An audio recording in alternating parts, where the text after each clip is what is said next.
Let's get nasty on a Wednesday. It's a Fast Lane on 101 ESPN with Andrew Marsh, Carey Davis, and Jamie Rivers. I'm Anthony Stalter. We start off with another Cardinals victory last night in Pittsburgh. The Cardinals poured on 11-7. Wasn't even that close, quite frankly. Pittsburgh scored 3 in the bottom of the 8th inning. Otherwise, it was a complete blowout. Every single Cardinal in the starting lineup had a hit last night. A couple of multi-hit games for Alec Burleson, who's starting to heat up. He must like PNC Park. 2 hits for Jordan Walker, 2 hits for Mason Wynn. Couple of players touched seats, including Nolan Gorman. Thank you very large. Victor Scott also homered last night. And everybody else just kind of poured it on. Impressive victory for the team. But I actually think, despite the fact that you scored 11 runs and had 12 hits, I think the storyline might have been Kyle Leahy. 5 1/3. Scattered 9 hits, did allow 3 runs, but they came late. Had 7 strikeouts, which is important when you think about him being one of the guys that you thought you were going to get strikeouts from in the starting rotation. So I thought Kyle Leahy with easily his best start of the season. Yeah, I would agree with that. Still get a little nervous at times.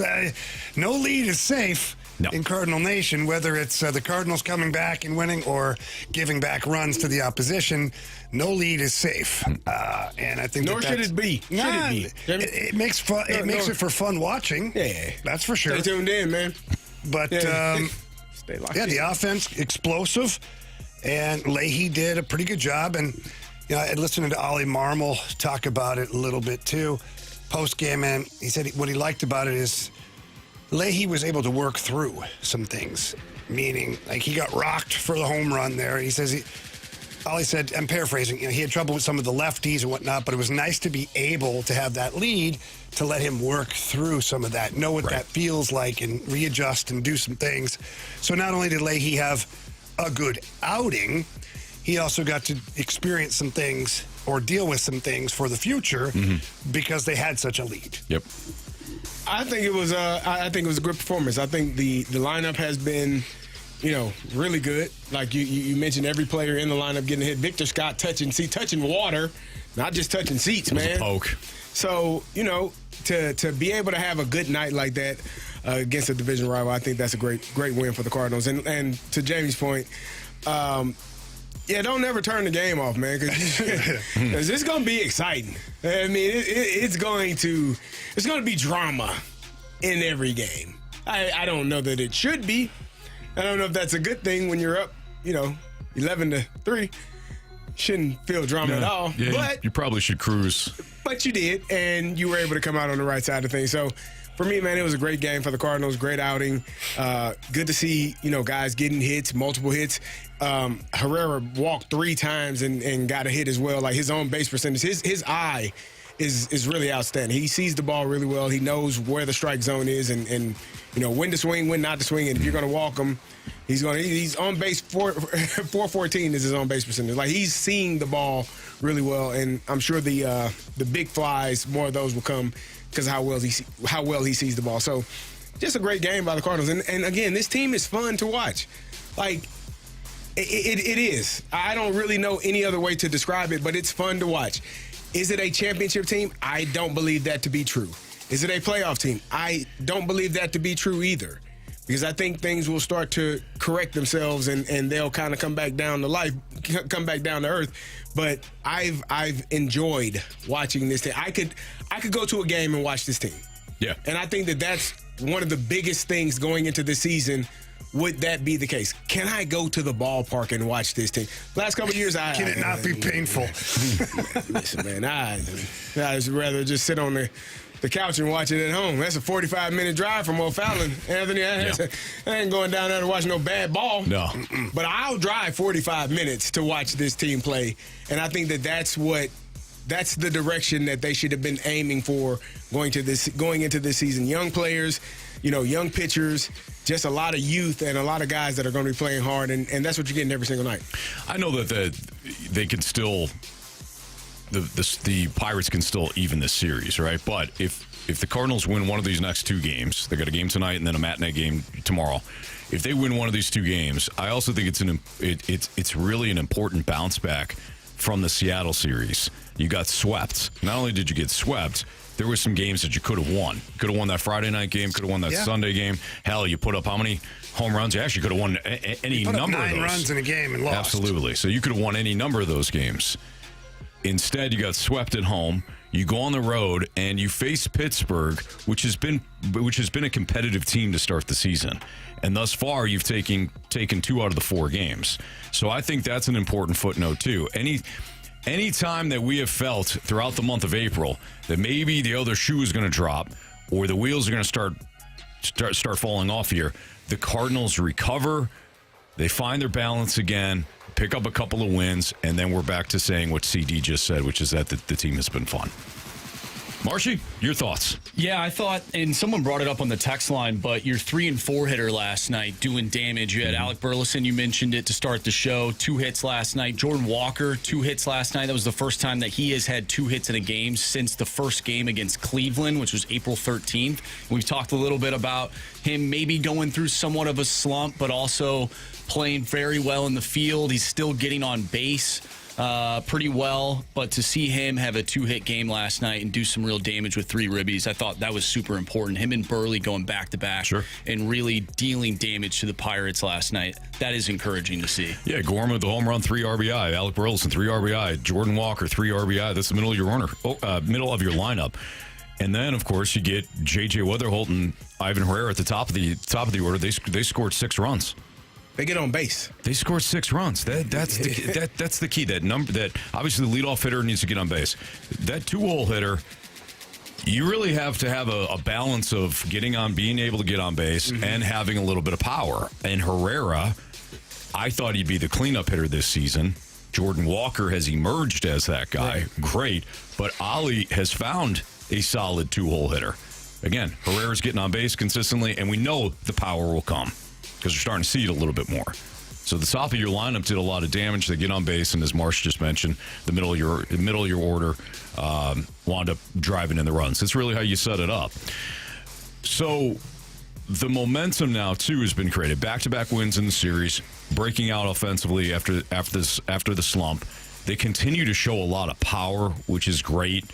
I'm not saying it's the end-all, be-all. I'm not saying you should sell out for power, but to have that in your arsenal is huge, especially guys coming out of spring training, where one of the questions was, if you remember, will this team have any power? Right. Like, where's the power going to come from?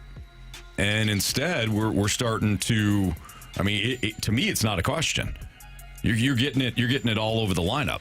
Maybe not consistently, but your guys are hitting the ball of the yard. I think it can come from anywhere. I mean, you've seen Nathan Church have a really good weekend and hit 3 or 4 home runs. Like you saw Victor Scott hit a shot last night. We don't expect that from him. But like you said, the power can come from anywhere in the lineup right now. Pages has driven a few over the wall. So it's exciting to watch this lineup. Obviously, it's always, it's still concerning. Like to Jamie's point, it's still always concerning when the bullpen gets in the game, because I literally looked at the score, ninth inning, wait a minute, what the heck is going on here? How did that happen so fast? Yeah, Brule and then Swanson gave up, but Swanson closed the door, did his job. So it keeps you engaged, if nothing else. Absolutely. In good and bad ways. So, But it is fun to watch this team right now. I think that's the biggest takeaway I have for it. It's fun to watch the team, and I expect them to win, or at least be in the game. Like, fight, keep pushing themselves to be in the game. I expect it to happen. So you mentioned the home runs. The Cardinals are top 10 right now in Major League Baseball in terms of hitting the long ball. Is that something heading into the season that you would have put on your bingo card as we sit here at the end of April? No. Nope. Especially not after spring training. Again, that was one of the things that we really questioned, whether or not the Cardinals were going to have any sort of pop. And I'm not. And the home runs are nice. It's also about just overall slug. Can you create some doubles? Can you add some triples? What are you doing to generate runs? And the Cardinals have a lot of different ways right now offensively that can beat you. Pitching staff remains to be seen. We know the bullpen has had cracks from day one. But overall, for the Cardinals, heading into tonight's matchup with Pittsburgh to be, 16-13 overall, including 9-5 away, has been great to see. All right, it's Fastlane on 101 ESPN 212. Your time check brought to you by Clarkson Jewelers, officially licensed Rolex jeweler. Marsh found an article about tanking in the NBA. And looking forward to CD's thoughts on this next on 101 ESPN.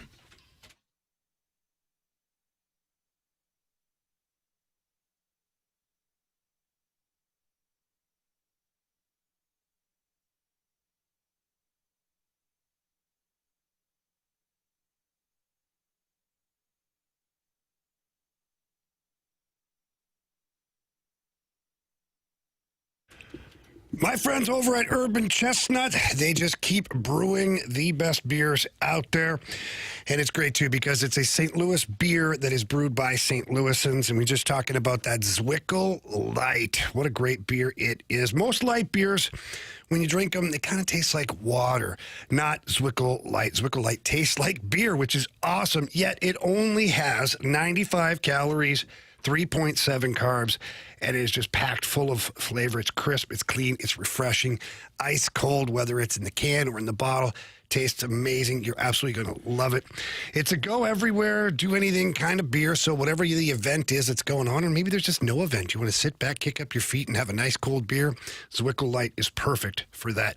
Urban Chestnut also has a brand new hazy IPA out right now called Squirrel Works. Check it out. You will absolutely love it. They've got so many great things going on over at Urban Chestnut.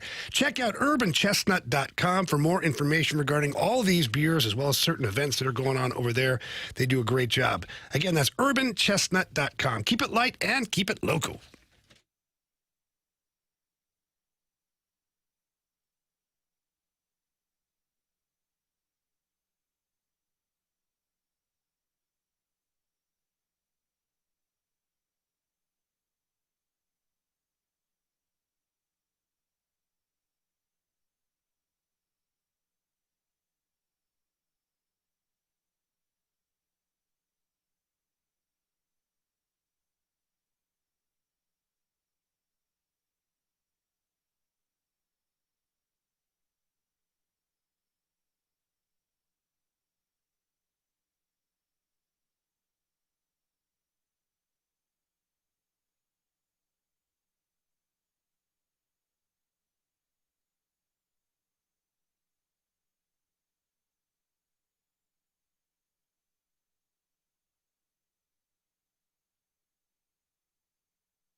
So there's an article at ESPN.com today that talked about the NBA and the NBA having a major potential overhaul of how the NBA draft lottery works, specifically designed to stop teams from intentionally losing games, i.e. tanking. The problem, tanking is getting worse. In the NBA, bad teams sometimes lose on purpose, obviously, late in the season. CD, you had mentioned, which team was it that put together a starting five of players I don't think most of us heard of? Oh, I forget what team that was. Marcy and I were talking about it, but it was two teams that you only knew one player. The rest of them were like two-way contract guys, 10-day contract guys. It was a bunch of people that hadn't had much rough. NBA experience, yes. Obviously, though. Maybe they're just giving him a chance, CD. Sure. Like maybe they saw something in these guys and said, hey, you know what? Now's the time. I actually think that that's a good idea, Mm-hmm. except when, both teams do it. It's kind of weird. Yeah. So why do teams tank? Obviously, they improve their odds at the number one pick. Mark Cuban has talked about this before. It's like, hey, if you tank, you do have a really good opportunity to turn around your franchise. He even went as far as to say that the Mavericks fans, because when he was the majority owner of the Mavericks, the fans were okay with it because they understood that was the only way to rebound and rebuild in the NBA. So here's the solution that the article talks about: the 3-2-1 lottery. The league's proposed fix is called the 3-2-1 lottery. It rewards competitiveness and punishes extreme losing. Here's how the new system would work. A lottery expands from 14 to 16 teams. Currently, there's 14 teams in the lottery. The proposal will have 16 teams, which includes some play-in teams. The more teams that are involved, obviously, the less benefit it is to tank and be terrible. The 3-2-1 structure, and this is the key here, Tier 1, the better non-playoff teams will select 4 to 10. Get 3 lottery balls each and have the best odds in the system of getting those picks, getting a high pick.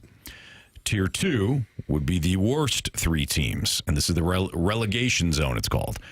Get only 2 lottery balls, can't pick higher than number 12 floor protection.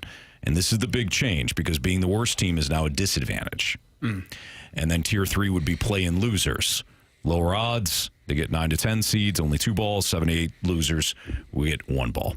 So that's the overall structure of it. But again, the big picture is it's not going to reward you for being the worst team in the league.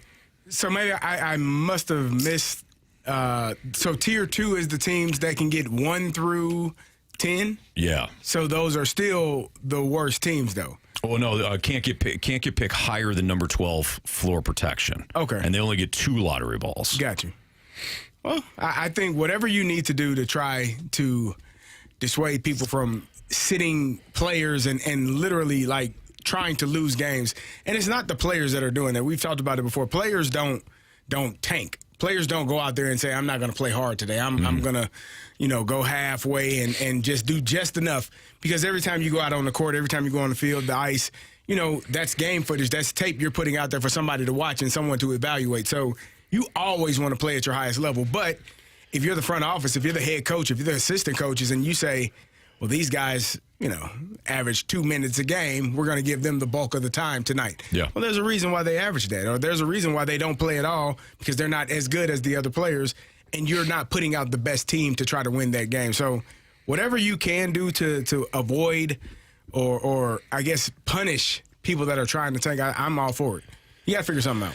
Yeah, I've gone over this in my head a number of times, and not so much with the NBA, just the NHL, thinking of things like that. And,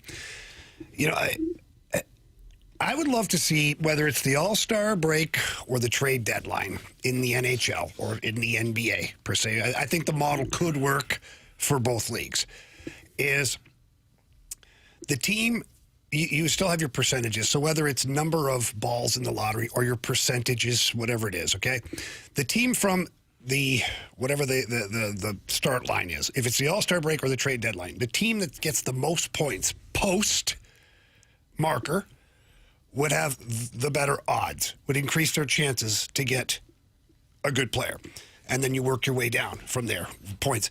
It would reward teams to play better following the deadline. So if you have a team that's not good, at the deadline, you might go add a player because you're like, I want to be team number 16 or team number 15 because that means I get higher percentage at the number 1 pick overall. Your odds increase. And then it would completely take away from the tank because if you're the worst team, you get the worst odds. So you'll still get a first-round pick. Maybe it's a 10 through 15 pick. Still good, but not a franchise. Right. And then so now teams would be forced to be better following the deadline and go pick up players. It would be more competitive. I like that idea, forcing teams to be competitive. And it's along the same lines as what they're talking about. Right. Yeah, that sounds a lot like the gold plan that the PWHL has, where it's not from a specific time in terms of every single team is competing after what you said, the trade deadline. Theirs is, and I think we brought this up a couple weeks ago, but once you are eliminated, then that's when, if you earn however many points, then you can jump up in the draft. So your idea sounds a little bit different, to where you could have some bad teams actually being buyers at the deadline, and that could change everything. But at the same time, you know, when you do become buyers, what if you do win, but you're like, you don't make the playoffs, but you get the best draft pick? Like, how does that work? Like, just like that. Okay. I mean, you may not make the playoffs, but you've increased your chances to get a really good player. Well, what if my team, we don't really think we're a good playoff team. We're probably going to lose just a couple of games just to make, but then you better be damn well sure you can win the foot race after the deadline, then. Mm-hmm. It's what I'm saying. So, like, even if you think, okay, we're right on the bubble, let's just kind of, get into that one spot. Mm-hmm. But it's accumulative points following the deadline. Mm-hmm. So what you've done all year up to that point means absolutely nothing. All those teams that are out of the playoff picture would start at like 0. And then you work your way up from there for points, so that by the end of it, the team that just misses the playoffs, at least they gave it a shot. And some of the lower teams, like your bottom scrapers, whoever it is, they're going to have to go add. And maybe it's rentals. Maybe it's an $8 million rental that the worst team in the league is going to get, because they don't want to finish last. They want to finish with a higher pick. What if a team is just genuinely bad? They're not trying to tank. They're just bad. They don't have enough. Like, they're in a rebuild. They have the right idea, right? They want to. I get what you're saying. Like, get better, but they're genuinely bad. They're playing the game with integrity. They just suck. They're just bad. Sure. Got bad players. Yeah. But okay, so. Like, are we going to have a couple of teams ruin it for the class? Like, they don't get to have their pizza party because some knucklehead was being loud while the teacher was talking. Correct. The problem is that knucklehead is in that class every year. Yeah. Right. The NBA has a team or 2 or 3 every year. The NHL Wizards every year. Like, there's somebody every year that is that knucklehead. There's a sacrifice that has to be made. I mean, you bring up a really good point, Marsh, but they're looking at what is best for the league and not what's best for the one team you're describing. So you just mentioned there are multiple teams that are there every single year. They're just bad franchises. Why is this not an issue in the NFL? Because I don't necessarily think teams. It's not enough in my opinion, it's not enough games to tank. Like, you're probably, for the most part, unless you're a 2-15 team, you got a chance. Even if you're at 2-7, 9 games in, you're still. The odds ain't great, but you can find a way to rattle off 6 or 7 in a row and try to get back to 500. Right. So I think that the more games you have, and the further, like, the distance is from first to dead last, I think it makes it easier to tank when you realize, oh, man, we 30 games back. We ain't got a chance in hell. It's not enough time left. So I think it makes it easier in certain sports like baseball and basketball than it does in football. That would be my take on it, why it's not as prevalent in football. Well, I think you're right. It's a shorter schedule, which also plays into the fact that you can go from the number 2 overall pick to the NFC Championship game in 1 year. Right. If you draft somebody like Jaden Daniels and he has an unbelievable season, you could go from having the number 1 overall pick 1 year and the Super Bowl within 5 years if it's Joe Burrow. Right. I think because of a shorter schedule, therefore you're not playing the marathon. You can turn around your franchise a hell of a lot quicker than in the NBA, where there's there's longer. It's a longer season. Your weaknesses can be on display a lot more throughout the course of that season. Certainly in baseball and hockey as well. And strength of schedule too, where if you're a bottom feeder team, you will have a 4th place schedule. Correct. Which is something that we don't have in Major League Baseball. We don't have in hockey. We don't have in the NBA. But speaking of schedules, Clem texted in talking about your idea, Jamie, and said strength of schedules aren't always the same after the deadline, though. Teams may complain. Yeah, well, then go trade and get a better player. Like, it is what it is. That's part of the strategy, too, is looking at the schedule that remains for you and what do you have to do to your team in order to win more games or get more points. So if you have a tougher schedule, maybe now you're going to acquire a better player or a goalie or something like that to help you with that stretch. at the end of the day, I don't think there's ever going to be a perfect model. Somebody will always have a problem with something to do with the way it's operated. Yes. The tanking one is just, for me, in every league, the tanking model is the most embarrassing thing. Yeah, I think it's a bad representation It's for a your terrible league. representation for athletes who are the best in the world at their sport to then be on a team where they're being told they're tanking because they want to suck more. Like, it's just... It's like, no, let's get away from that look. Yeah. So present me with any other model that rewards a team for actually trying or not tanking, and I'm on board for it. And to your point, there's also the NBA, the modified tanking rules or how they would adjust it. They also said they won't allow you to have a top 5 pick 3 years in a row. Like after, right. So that's part of it as well. Like you can't continue, even if you are bad, just genuinely bad. Like you draft poorly, you don't know how to manage your organization. Well, guess what? That's on you. And the owner should probably fire the GM and find somebody that knows how to draft and get people in there that can get you out of that top 5 spot every single year. So it is putting the onus on the front offices, on the ownership of these teams to say, be better, do better, or don't, and just keep stinking. And that's your problem as well. But you're not going to be rewarded because you decide to stink year after year after year and think that somebody's going to continue to show up and participate in this. So I knew we were going to get this, and I get it. Mahomes Longbody says, soccer hasn't figured out with relegation. You're just not going to be able to do that with pro sports in North America. I played in Europe. I know how it works. Their system is excellent. If you don't make the playoffs, they have a thing called the play-outs. So the teams that are not in the playoffs, top seed would play the bottom seed. And if you win, you're done. Means your team stays in the A division. If you lose, you keep going until the last thing you do is you play the champion of the B League in a series. And if they beat you, they're promoted, you're relegated. And the advertising dollars go through the roof over there, but it's different. Because the companies and the advertising that come there, they will advertise with a certain team, not the city. It's not to the. So if you promote a team from the B League, they get the advertising dollars that the A League team was getting. Yeah. So you can do it in the NHL or MLB or NFL. Like imagine, like, what would your relegation be? Football, first of all, what are you going to do? The Battlehawks go up? Like, I don't know. The program, it'll be the same year. It'll be the same team leaving, but that just got in. In the NHL, like the American Hockey League, their champion, let's say, would beat your worst placed team in the NHL. But it's like Providence, Rhode Island. They're not going to be an NHL city. They're not going to be able to survive. It's not going to be. It's not the same. Right. So that's why it can't work. You would almost have to have a playoffs or play-outs for the number 1 pick. So the teams that don't make the actual tournament, they're like in the NIT, right? It's like the second tournament, but they're playing for the first pick. Instead of the Stanley Cup. I would be all on board for that. I would like that. If every team got thrown into a bracket, let's say, and maybe it's a 1-game elimination so that nobody has to play these long series. Right. But you got to play 3-game series. 2 out of 3? Yeah, I like 3. Why not? You can ain't play played it all on year more sports. anyways. No, okay. I'm saying them guys ain't played all year anyways. Might as well play, 3-game series. And then you'd have the team that wins it and the team that's second place.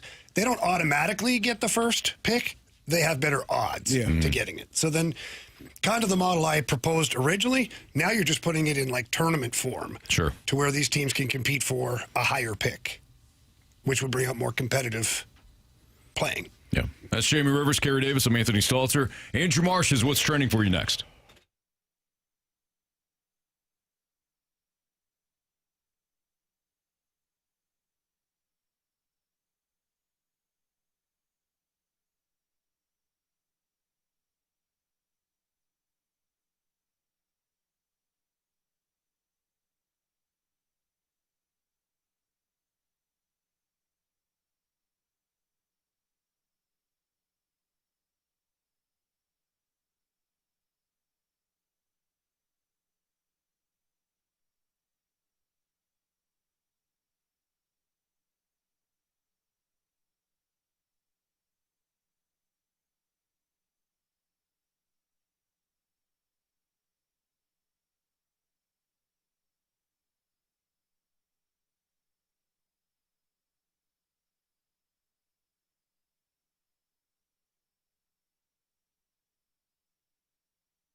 101 ESPN Sports Center. I'm Andrew Marsh. It's time for a Sports Center update brought to you by Saliga Heating and Cooling. The Cardinals take down the Pirates last night by a final score of 11-7. They're back in action once again at PNC Park tonight, 5:40. First pitch with Andre Palante on the mound for the Cardinals. We'll talk some Cardinals baseball at 3:30 with Brad Thompson. But coming up next, we have What's Trending. I'm Andrew Marsh, and the Sports Center update is brought to you by Saliga Heating and Cooling, a Daikin heating and air conditioning dealer.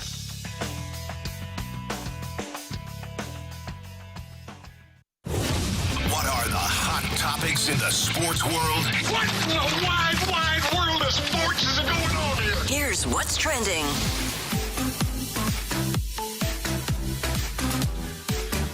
Welcome back to the Fast Lane here on 101 ESPN with Anthony Stalter, Jamie Rivers, and Carey Davis. I'm Andrew Marsh, and it's time for What's Trending. Gentlemen, we've talked a lot about this whole Brady Tkachuk situation in Ottawa. There's a lot of media people saying this and saying that, and of course we hope that he decides to become a St. Louis Blue and the Blues trade for him. Brady Tkachuk actually addressed all of this today, and this audio is courtesy of TSN. Brady, there's been a lot of discourse regarding your future since the series ended. What is that a discussion you plan to have with Steve Stales this summer? Or?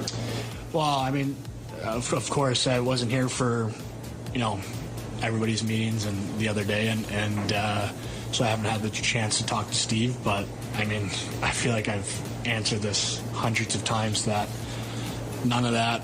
I feel like I've never shown. I've never said. None of those things ever came out of my mouth, and quite honestly, it's just getting frustrating. It's becoming a distraction, and because I have been fully committed to this team, to the city, and it's just becoming a distraction, frustrating to deal with. Yeah, no distractions here, Brady. Come home. Yeah, yep. Come home. Absolutely. Can we officially shut this down? Or? I shut it down already when Steve Staios, the team president, said that those rumors were absolutely ridiculous. Now, are they or are they not? I don't know. A couple things that we know to be factual. The Ottawa Senators have never, ever said that they would be entertaining or willing to trade Brady Tkachuk. They've never said that. Brady Tkachuk has never said that he didn't want to be in Ottawa, that he didn't like playing there, and that he wouldn't give his best for that team and the city, like he said, and the fans. Those are two things we know to be true. So the rest would have to be speculation, and we can speculate for 6 or 7 months. It doesn't make it true. So I personally have put this to bed until further notice of actual real information. I'm going to assume that Brady Tkachuk stays an Ottawa Senator. How annoying is that? Just like with the media drumming up all of this nonsense. When you guys played, obviously a little bit different situation with social media not being as prevalent as it is right now. But even back then, how hard is it to try and get the outside noise to keep it outside and not drag that into the locker room or just the building in general? It wasn't that hard back in the day because you had credited reporters that were there, and they were face-to-face with you. You saw them on a daily basis, if not at least a weekly basis. And they weren't really allowed to just speculate because when they put it to print, like, they better have the facts. They better be quoting people the right way, and otherwise they lose their job. The world of social media has turned sports, everything, into the Wild West. Because somebody can get on here with no face, no name attached to it, and say whatever the heck they want, and then somebody else repeats it, retweets it, shares it here, posts it here, and now it's got legs. And the reporters, some people are getting credentials to be in these things, but they're not reporters. They're like, they have a podcast or something, which is strictly opinion-based. It doesn't have to be facts. So I can get on my podcast in my mother's basement and be like, well, Brady Tkachuk's, I heard he's talking to this team. I talked to that guy about that. None of it has to be true because there's zero accountability for it. So that's why it's more difficult now for the players is when something gets said even if it's a true quote, it spreads like a brush fire because people can share it so quickly, screenshot it, text it, email it. Like everything gets so big so fast. So I do feel bad for not just Brady, but for any of the players in any of the markets that are hearing things about themselves that they know are not true. It's crazy. It's crazy work. Jamie's right, though. There doesn't have to be much accountability when it comes to that stuff. Nope. The true reporters are still the ones that, have to have qualified sources and all that, but that's becoming fewer and fewer because of the social media, and you got to be first. Well, accuracy went out the window. You got to be first. It goes back to the joke that we've been going through for the last month or so. Hearing that, sources have said, what's your source? Yeah. They don't want to be named. When did we get away from janitor? Like citing our sources, like having verified, trusted sources that when reports are being made, those reports are undeniably, unquestionable that this is an accurate, statement. Like, when did we get to the point where, like, anybody that has a voice recorder or a microphone attached, whatever that is, that they can be the person that is breaking these statements? This information, because I do feel like we are so far gone. Like, I hear, with everything, we see people saying things and like that's not true, brother. Who verified that? Well, this guy on Twitter had a blue check. Yeah, you can pay for that, man. That doesn't mean you're a verifiable source. Like, you're not telling the truth because you got a blue check next to your name. Like, and then the people that are verified sources, we don't believe those people anymore. Like, how did we get here? Like, at what point? Well, the journalism like standard Jamie said, social media. Yeah. Did hardworking journalists that dedicate, like, because real journalists don't lie. No. Like, it is literally like neglect and in the worst interest of your job and your career to lie. So when did we get to the point where we just, I don't believe that. That person been working in the media for 25 years. We got away from it because, let's just take Derek Gould, Jeremy Rutherford. Like, we've got people that are still doing their job the right way. But it all fell to the wayside. Like, if Jeremy Rutherford writes something that is a flat-out lie, he will be fired. Correct. He will lose his job. That's what I'm saying. You cannot. But you don't. If Carey Davis has CareyDavis.com and you're just rogue reporting. Why the hell would you listen to that person? Because people are idiots. They do. They just see it, or you because then you can pay for your blue check mark. Why would you listen to the person that has nothing? Hey, I don't know who this Carey Davis guy is, but he said that the Blues are trading everybody. He's plugged in. Yeah, he seems plugged in, this guy. So, but you can't be fired because you don't have a boss. I don't. So that's where we've lost all the control. Like, back in school, man, you had to cite your sources. You couldn't. You had to. Karen. Man, you had to cite the source that you got it from. Where'd you get this from? I got it from here. Here's the source. Here's the page. Here's the. This is where I got it from. It doesn't exist. I didn't make it up. Jesus. That book doesn't exist. Does now, Anthony. Does now. Yeah, you just haven't seen it yet. Yeah. It came out. I heard yet. it's coming out. It's coming soon. I'm going to write it. It's Fastlane on 101 ESPN. I believe we have a lineup for tonight's Pirates-Cardinals game. That means we'll play the lineup game next on 101 ESPN.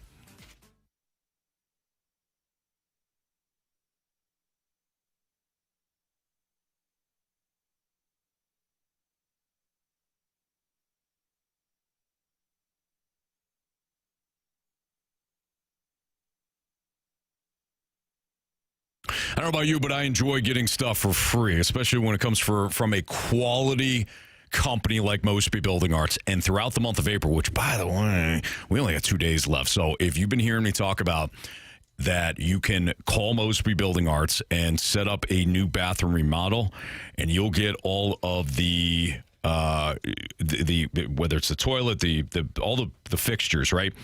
Sink faucet, shower head, like I said before, the toilet, all those fixtures are free with a bathroom remodel. you want to jump on the phone right now and call 314-909-1800. Again, 314-909-1800. You want to jump on this because the offer ends April 30th. That's tomorrow. That doesn't mean you have to have the entire bathroom remodel done. It just means that you need to call and set up the bathroom remodel and have it set up so that you can take advantage of the free plumbing fixtures. So think about the fact that those are small details that make up a big difference in how your bathroom looks, feels, and functions every single day. You're not just upgrading your space. You're also getting more value built right in, make your everyday routine a lot better, and you do so with a company like Mosby Building Arts, who I trust in our household when it comes to all of our remodels. They're fantastic. They don't start your project until all your stuff is in house. So all your different, whether it's your products, your cabinets, your flooring, all that. Once that's all in house, then they'll start your project, make sure everything is running smoothly. If there's any sort of issues, they can handle it right there for you, and they communicate better than any company I've worked with. So give them a call, 314-909-1800, or visit callmosby.com. Again, that offer ends April 30th, which is tomorrow. So give them a ring. Mosby Building Arts, the right remodeling company.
Tonight, the Cardinals continue their series in Pittsburgh. They've already taken the first two games of the series, and with a win tonight, they would win the series ahead of tomorrow's matinee. But they got some work to do. Tonight, they'll face Bubba Chandler, who's a right-handed pitcher. Andre Palante will take the hill for the Cardinals. So, again, a RHP for the Cardinals tonight against Bubba Chandler. Oh, Chandler. Yeah, Chris Chandler's brother. Bubba Sparks. This is a close friend, I think. Yeah. Probably from the same city. Guys, can I interest you to J.J. Weatherholt? Please and thank you. Let's go. J.J. Weatherholt. What's the best kind of firework to buy? Wouldn't you like to know, Weather Boy? Show us Ivan Herrera. What's your favorite position? Designated hitter.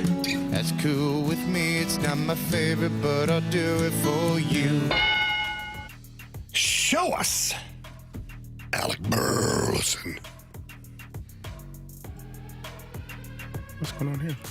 He's not some magic star. What? You're insane. He's a huge star at this specific sliver of time. Show us Jordan Walker. That one touched the ground. That one touched the ground. Yeah. What's going on there? I'm just fixing something that's been bugging me. So it's an RHP? What have we here? Yeah, you know me. Show us. Nolan Gorman. We need 38 home runs, 120 RBIs. I'm ready to go in, Coach. Just give me a chance. I know there's a lot riding on it, but it's all psychological. Show us Mason Wynn. Shortstop, that's right. Now and forever, shortstop. We aren't in the top 10. Wait. This is bull. He's the best in the business. Best arm in baseball. All right, so do we believe today that Herrera is catching or not? Yes. Yes, I think I do Galante too. is pitching. I would agree. They- I think that Herrera is catching. Mm-hmm. So now this is where the bottom three could give us a little headache. I would say If we work backwards, we're thinking Nathan? Victor Scott's back in he's back batting in ninth. the lineup, so he's ninth. Well, he was back in last night, but you know what I mean. he's ninth. So he'll be ninth. So Gorman would be your DH then, probably. Yep. Yes. You need a So third we need a baseman. Third Urias. baseman, Urias. They need a left fielder. Yep. Church. Take me to church and Victor Scott. I would go Church, Urias, Scott. That's Okay. that's my preference. Okay. But I'm willing to listen. How you feeling, That's Jamie? a first. Tell me What? about it. Holy smokes. You ain't wrong. Boy, that got personal. Hell. Man, it's supposed to bother me. No, Carey is supposed to build you up. That bother me at all. I would agree with Carey, though. Thank you. All right, show us Nathan Church. I believe in the Church of Baseball. I've tried all the major religions and most of the minor ones. Urias. Yep. Show us that Urias. Wait a minute. Who are you? I'm the new guy. Show us Victor Scott II. Feels good going fast. I guess I was going about 65 tops. Look at that, boys. We are Nice. so back. Nice job, guys. Marsh, you run it. All right, leading off, J.J. Weatherholt. He's playing second base, batting second and catching. Ivan Herrera batting third. First baseman, Alec Burleson. Your cleanup hitter in right field, Jordan Walker. Batting fifth, the DH, Nolan Gorman. Batting sixth, the shortstop, Mason Wynn. Batting seventh in left field is Nathan Church. Batting eighth and playing third base is Ramon Urias. And batting ninth in center field, Victor Scott II. Back. Stay fair! Go fair! I don't believe what I just saw. Home run. Anthony, congratulations. Thank you, sir. Yeah, well done. Congrats, Anthony. Thanks, guys. You're the best. Thank you, CD. Thank you, Jamie. Yeah. Yeah, you are. No, thank you. Yeah, you're welcome. Marsh, what are the latest standings? All right, so I have 7 points. Anthony, you have 6. Yeah. You're in second place Whatever, now. dude. From the bottom of the barrel all the way up to the top. Started from the bottom, Just now we're one. here. You know, We're one away. Rung at a time. Yeah, exactly. Yeah, that's all. Climbed over That's all we're Jamie. You sure did. So Anthony, you have 6 points. Jamie has 5. Carey has 2. And I'm That boy, Carey. That's bad. going to go with Alec Burleson tonight. Oh, Marshy. Alec Burleson for you, Marsh. I'll go J.J. Weatherholt. Whoa. Hometown kid. Yeah. Give me Ivan Herrera. Like, odds are at some point, right? Like, got to? You think? Yes. Yeah, Yeah. I think so. Give me. Got a couple of people on my mind. Like, give me Jose Fermin off the bench. Whoa! Wow! Ferminator. Been heating up. Already given up, eh, Carey? Nah. Already on tilt. Wow. We're not even a smidge into the season Don't yet. you worry, fellas. I know Carey's what I'm giving up. doing here. Holy smokes. I have no clue what I'm doing. Just gonna roll that dice, huh? It's actually not a horrible strategy because he's not so far out of it right now. No, he's He not. can waste a day. Yeah. And if he's right, though, Bada bing, bada boom. yeah. He's right now. All of a sudden, he's the pace setter. Yeah, he's the captain now. Yeah, with a lot of season left, but still, yeah, he would be the pace setter. Yeah. Yep. All right. So tonight, Pirates and the Cardinals. Major League Baseball action going on right now. In the top of the 10th, the Angels and White Sox are tied at 2. Top 8. Mariners, Twins also tied at 2. Top of the 6th, the Rays trail the Guardians 3-0. Bottom of the 3rd, the Red Sox have a 1-0 lead over the Blue Jays, and Carey's Dodgers right now in a barn burner. Go Dodgers. With the Marlins, they're tied 1-1 in the bottom of the 3rd. Fun fact. Yeah. I've watched way more Cardinal games than Dodger games this year. Just say that. You know what I mean? Are we proud of him, guys? I don't know where to. I don't know where to go with this. You should be proud of the Cardinals. They got me tuned in. I don't turn them off. Can't, because I actually can't, because I don't know what's going to happen. I have to watch. Yeah, you have to watch. Even 11-3, you're like, I don't know. Still close for comfort. Let me turn on some basketball. Okay, I can't turn on basketball yet. Not yet. The hell are we doing? Speaking of tuning into things and some fun facts, I tuned into Carey's movie Painkiller last night. Did you watch it? Grant Ripper was his name. Grant Ripper. Carey's like the main character in that movie. Yeah. That's awesome. Yeah, did you watch it on Tubi? Yeah. Grant was a bad dude, man. Yeah, he did some bad things. I saw Carey man. There's a scene where Carey's like, I'm not a not a physical person, but more so like, I don't do that type of stuff. And then all of a sudden this guy runs over and he takes him down. Nice. Like flips him over and there's like a brawl going on in the yard. He's a lover, not a fighter. And then I just mind my business unless business comes to me. Then I handle business. Good for you. That's what Grant said, Grant Ripper. Yeah. Mind his business till business comes to him. Damn right. And he handles it. I got to see this movie. Yeah. Young Carey Davis. I got to see this. Good times, doing a good job. Good. I enjoyed it. We got to watch this, Jamie. We got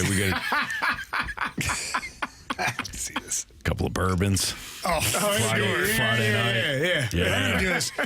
Whenever we finally get the fast lane and maybe a couple of people over to the house, we're gonna fire it up on our TV. I like that. Yeah, little movie night. Lincoln will love it. Oh yeah, he will. Yeah, Lincoln will be like, "That's what I want to do. That's what I want to do, Dad. Yeah. When can I go to prison?"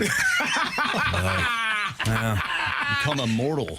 The way that you talked about your sister a couple weeks ago, you're on your way. That's a quick way. Yeah. My man Lincoln, that was hilarious. That video I sent y'all this morning was like, this is Anthony. This is the Stalter household.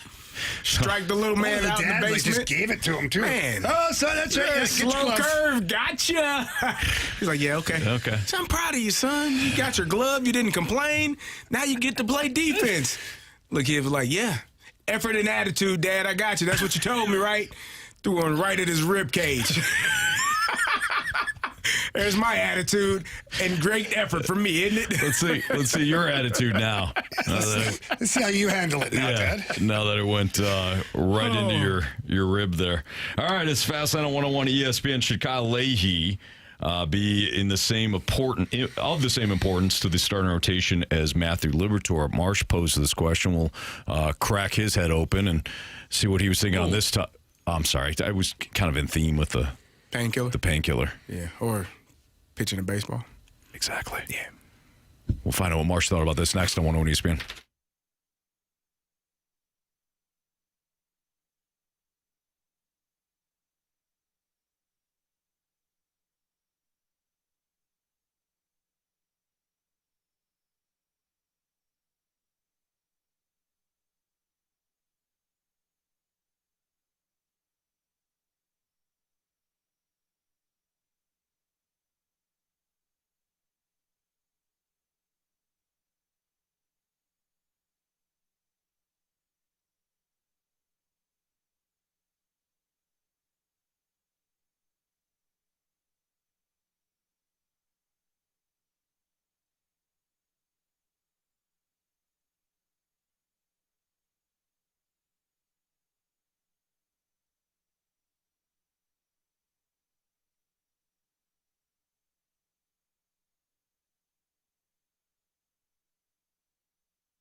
301, your time check is brought to you by Clarkson Jewelers, an officially licensed Rolex jeweler with Carey Davis and Jamie Rivers. I'm Anthony Stalter. Derek Gould of the Post-Dispatch and STLtoday.com appeared on BK and Ferrario yesterday, and one of the topics of conversations was about Kyle Leahy, who last night pitched 5 1/3 innings, 9 hits allowed, 3 earned runs, 0 walks, 7 Ks. Those runs were scored on him late. Ollie Marmol, as you discussed, Jamie, Ollie Marmol put him in the spot. Hey, let's see what the kid can do here. Third time through the lineup, put him in this spot, got a little bit of a lead. Let's test him. But before we dive back into that and what Marmol said, here's Derek Gould on the Cardinals' plan with Kyle Leahy. They have said over and over again, and they say this quietly, privately, publicly, all the realms of how you can, all the adverbs of how you can say things, that they're committing to Leahy in the way that they committed to Matthew Liberatore last year. They see this as that kind of situation, and they feel that they have time to do that. They want to give him time to breathe as a starter. They know that there's going to be a learning curve. There's going to be some up and down. There's going to be some bruising games, and they want to see progress every time out. But they're committed to this. They don't want to move him, put him on the yo-yo between roles like they did Liberatore a few years ago. They want to commit like they did Liberatore last year, and that's really on their mind. All right, so Marsh, you posed the question: should Kyle Leahy be of the same importance to the starting rotation as Matthew Liberatore? What was your thought on this? Yeah, I'm just thinking of Kyle Leahy's in his first stint in the majors as a starter, and really hasn't gone the way that he had hoped, I'd say, up to this point. And I think the way that we look at Matthew Liberatore, maybe there's a little bit more stock in him given that trade that happened with Randy Arozarena. Mm-hmm. So we're thinking, all right, maybe we do have to give this guy a look, more of a look, and we're hoping that he becomes something. Otherwise, we lose this trade in some capacity. And I look at Kyle Leahy, I don't, do you feel as if he is in the same category as Matthew Liberatore right now in terms of importance? I don't really have a solid, concrete opinion on whether or not he should or shouldn't be, but I'm just curious to see what you guys have to think because, I don't know. Well, should he be? Well, let's go. I'll answer that question. I want to first dive into Ollie Marmol's quotes. Here's Ollie Marmol on Kyle Leahy in the sixth inning and giving up the 3 earned runs. And this is something, Jamie, you had brought up in the first segment. Quote: you can look at the pitch count and go, yeah, he's going into this inning at 70 pitches. He's got plenty to work with, but he hasn't started in a while. So it's the ups too of getting back out there in that sixth, right? It's a combo of those two things. So for him to go back out there, we knew this could be a troublesome inning, but he needs to feel that. And that's one of those where the score dictates him being okay going back out there. And if he gives up a couple, it's fine, but at least we're pushing that threshold a little bit. So, Marsh, going back to your question, should Kyle Leahy be in the same importance of the starting rotation as Matthew Liberatore? The answer is yes from a developmental standpoint because you are trying to develop both pitchers. For sure. Is the upside greater with Matthew Liberatore being a left-hander that at one point was the number one pitching prospect, at least the left-handed pitching prospect in Tampa's organization? Yeah. Somebody who gave up, Randy Arozarena for? Yes. Mm-hmm. The upside is higher with Matthew Liberatore, but from a developmental standpoint, what Ollie Marmol talked about, getting to that you want guys that are going to pitch into the 6th inning, 7th inning, then they're all developing in the same way. Mm-hmm. I would assume that Ollie Marmol would put Matthew Liberatore in the same spot if the Cardinals were up 11-3 last night and Liberatore is only 70 pitches in. From a developmental standpoint, you are developing your starting pitchers in a similar way because they're young. Yeah. How old is Leahy? Leahy is, let's see here. 27, isn't he? I don't feel like he's all that young. Just off the top of my head. And he's 28. Yeah, so I would disagree a little bit, Anthony, with what you said because I think you're right. Developing Matthew Liberatore in that situation, we call that developmental. Mm-hmm. I think with Kyle Leahy, this whole experiment has been almost like we need to save our bacon. Like as a team, we don't have another starter.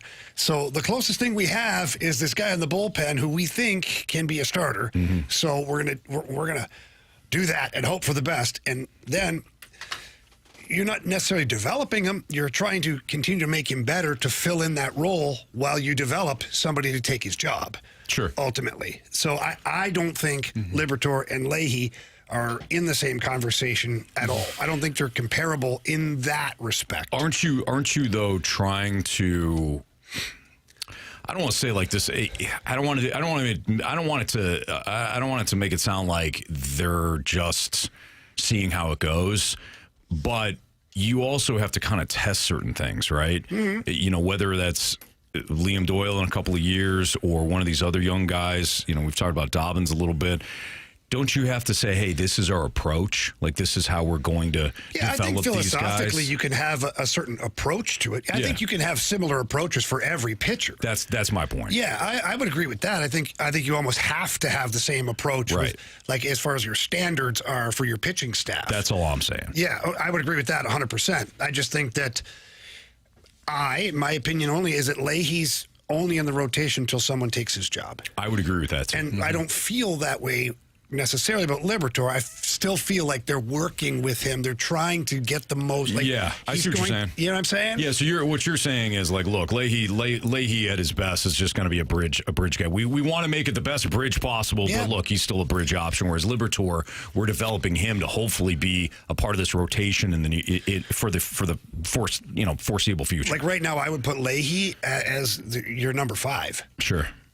Because Palante, quite honestly, say what we want, he's had a better season so far overall than Leahy has. I agree. Liberatore, and now we're seeing what Dustin May is able to do. McGreevy is fine. So Leahy's kind of the guy. So if Dobbins comes in and shoves or looks like he can, and he continues to build up and whatnot, then Leahy's kind of the one that I think is at risk. Mm-hmm.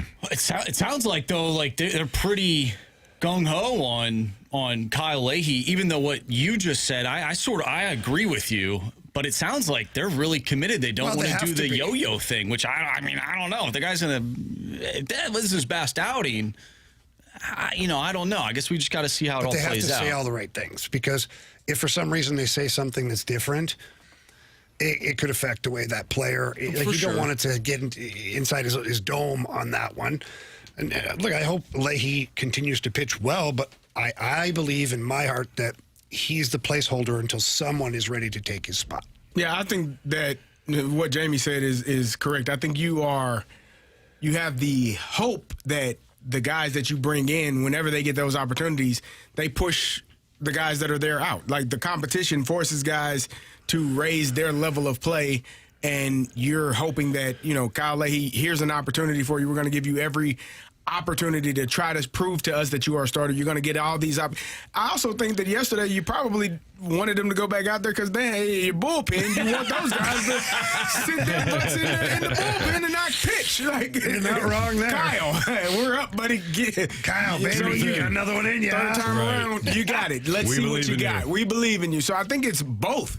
I think you needed to give guys in the bullpen, or wanted to give those guys a rest, but you also want to see what a guy can do. Like, your job as a manager, especially in a season like this, is to challenge players and see what they have and where they are in different circumstances. Okay, this is your first time going facing the lineup the third time. Let's see how you perform in this. All right, we're going to give you 90 pitches today, and we're going to see how you work with it. Whatever that case is, whatever that number is, or that metric that you want to see, you're going to give those guys, especially in a game where you're up in the way that they were, and a season like it is right now.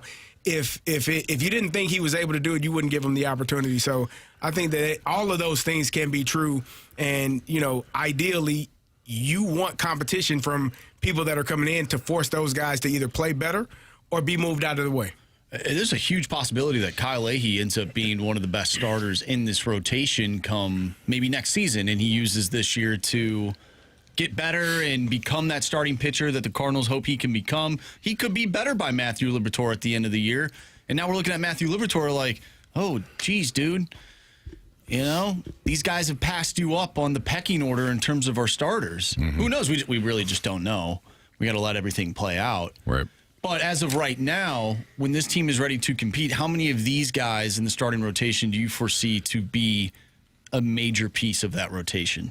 A major? So major so piece. Can you define major for me so I don't screw this up? Okay, maybe major is not the right word. Because major would be top 2, right? I'd go top 3. Okay. Maybe McGreevy's your third. If you're a true contender. Maybe. And all the other guys? I haven't seen enough out of Liberatore. Anthony wants to fire them all. I mean...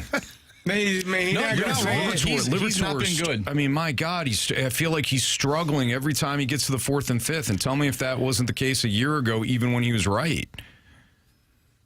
Like I want to believe that Matthew Liberatore can be a number 2 guy for you, at worst a number 3.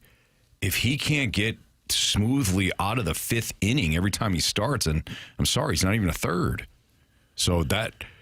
I think we got to pause the conversation on Matthew Liberatore. I really do. Like last season, it wasn't always smooth. Remember we talked about should they shut him down? Mm-hmm. Is he fatigued? And I love how they pushed through that because he kept saying he wasn't. But there's a clear issue in the middle innings when it comes to Matthew Liberatore. All right, it's Fastlane on 101 ESPN. Andrew March, Carey Davis, Jamie Rivers. Which notable NFL free agents would be a great fit for their next team? Now, these free agents, when it comes to the 10 best free agents still available. That's next on 101 ESPN.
Hey, before the month of April closes, make sure that you head down to Auto Centers Nissan out in Herculaneum. They've got over 1,000 new and used vehicles, all in their one location out in Herculaneum, right there on the lot of the dealership. The selection is outstanding. It doesn't exist anywhere else. Their vehicles will not last long. You want to take advantage of the new Rogue, Pathfinder, Murano, and Frontier models that are all eligible this month, which is only this final 2 days. They're all eligible for 0 payments for 6 months, 0 money down, and 0% APR for 60 months. Plus, remaining 2025 models are discounted up to $11,000 off MSRP. And every new Nissan, of course, comes with a 30-day return promise. Select used vehicles. If you're not in the market for a new vehicle, select used vehicles at Auto Centers Nissan qualify for 0 down and no payments for 3 months. And as of right now, every vehicle on their website is eligible for up to $1,000 in additional savings. Just pick the vehicle that you want, hit the green Claim My Buyer's Bonus button, and you're going to lock your savings in instantly. No gimmicks or special qualifications. When you do head out to Herculaneum, tell them Anthony Stalter sent you. Check them out at AutoCentersNissan.com.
SI.com put together the top 10 best free agents still available following the 2026 NFL draft. Have you guys seen the article yet?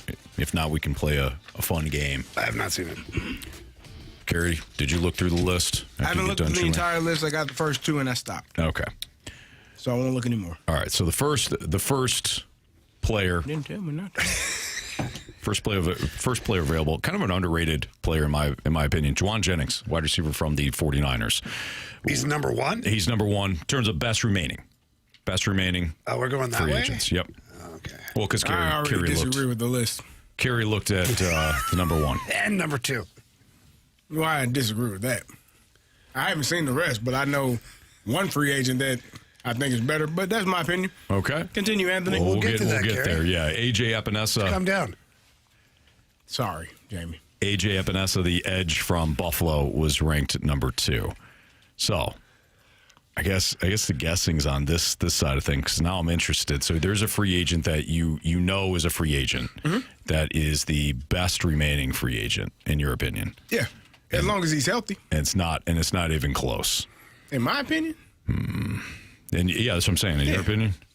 If he's healthy. Oh, if he's healthy, Tyreek Hill. No question. Okay. There you go. Oh, that's a big caveat, but yeah. I mean, he's 10th on this list, by the way. There, somebody's crazy. Because if he's healthy, he's the best one on here. And I ain't seen the whole list, so that's just my opinion, though. Don't you have to factor that in, though, the health? I would assume that if a team is looking at him, and I would assume that he's going to be healthy by the beginning of the season, the way that these guys heal nowadays, Anthony, you know what I mean? Yeah. I think he's number one. Okay, so if he is healthy, who is he the best fit for? I think going back to Kansas City is still always a good look for Tyreek Hill. They had some really great years. They won a Super Bowl while he was there. A lot of people assume that the Kansas City Chiefs would be, that would be their downfall, not having that elite deep threat receiver. And Patrick Mahomes just still found a way to win a couple of more and said to hell with it. But I think him, Eric Bieniemy, Andy Reid, like that group, and a run game of Kenneth Walker. I think if you have him to stretch the field with Patrick Mahomes when he's healthy, I mean, sign me up for the Kansas City Chiefs if I'm Tyreek Hill. I think that'd be a great fit for Hill.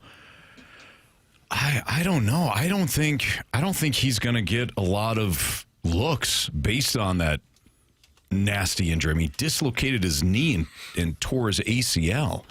I think he's going to have to go to probably a bad team first. Really? I think so. Nah. But again, like you said, you mentioned it's the caveat of whether or not he's going to be healthy. Team with very little risk to the team financially. That's true too. So Juwan Jennings, 28 years old, 49ers have not brought him back. I wonder why. Now, if you look at the 49ers depth chart, they do have Mike Evans.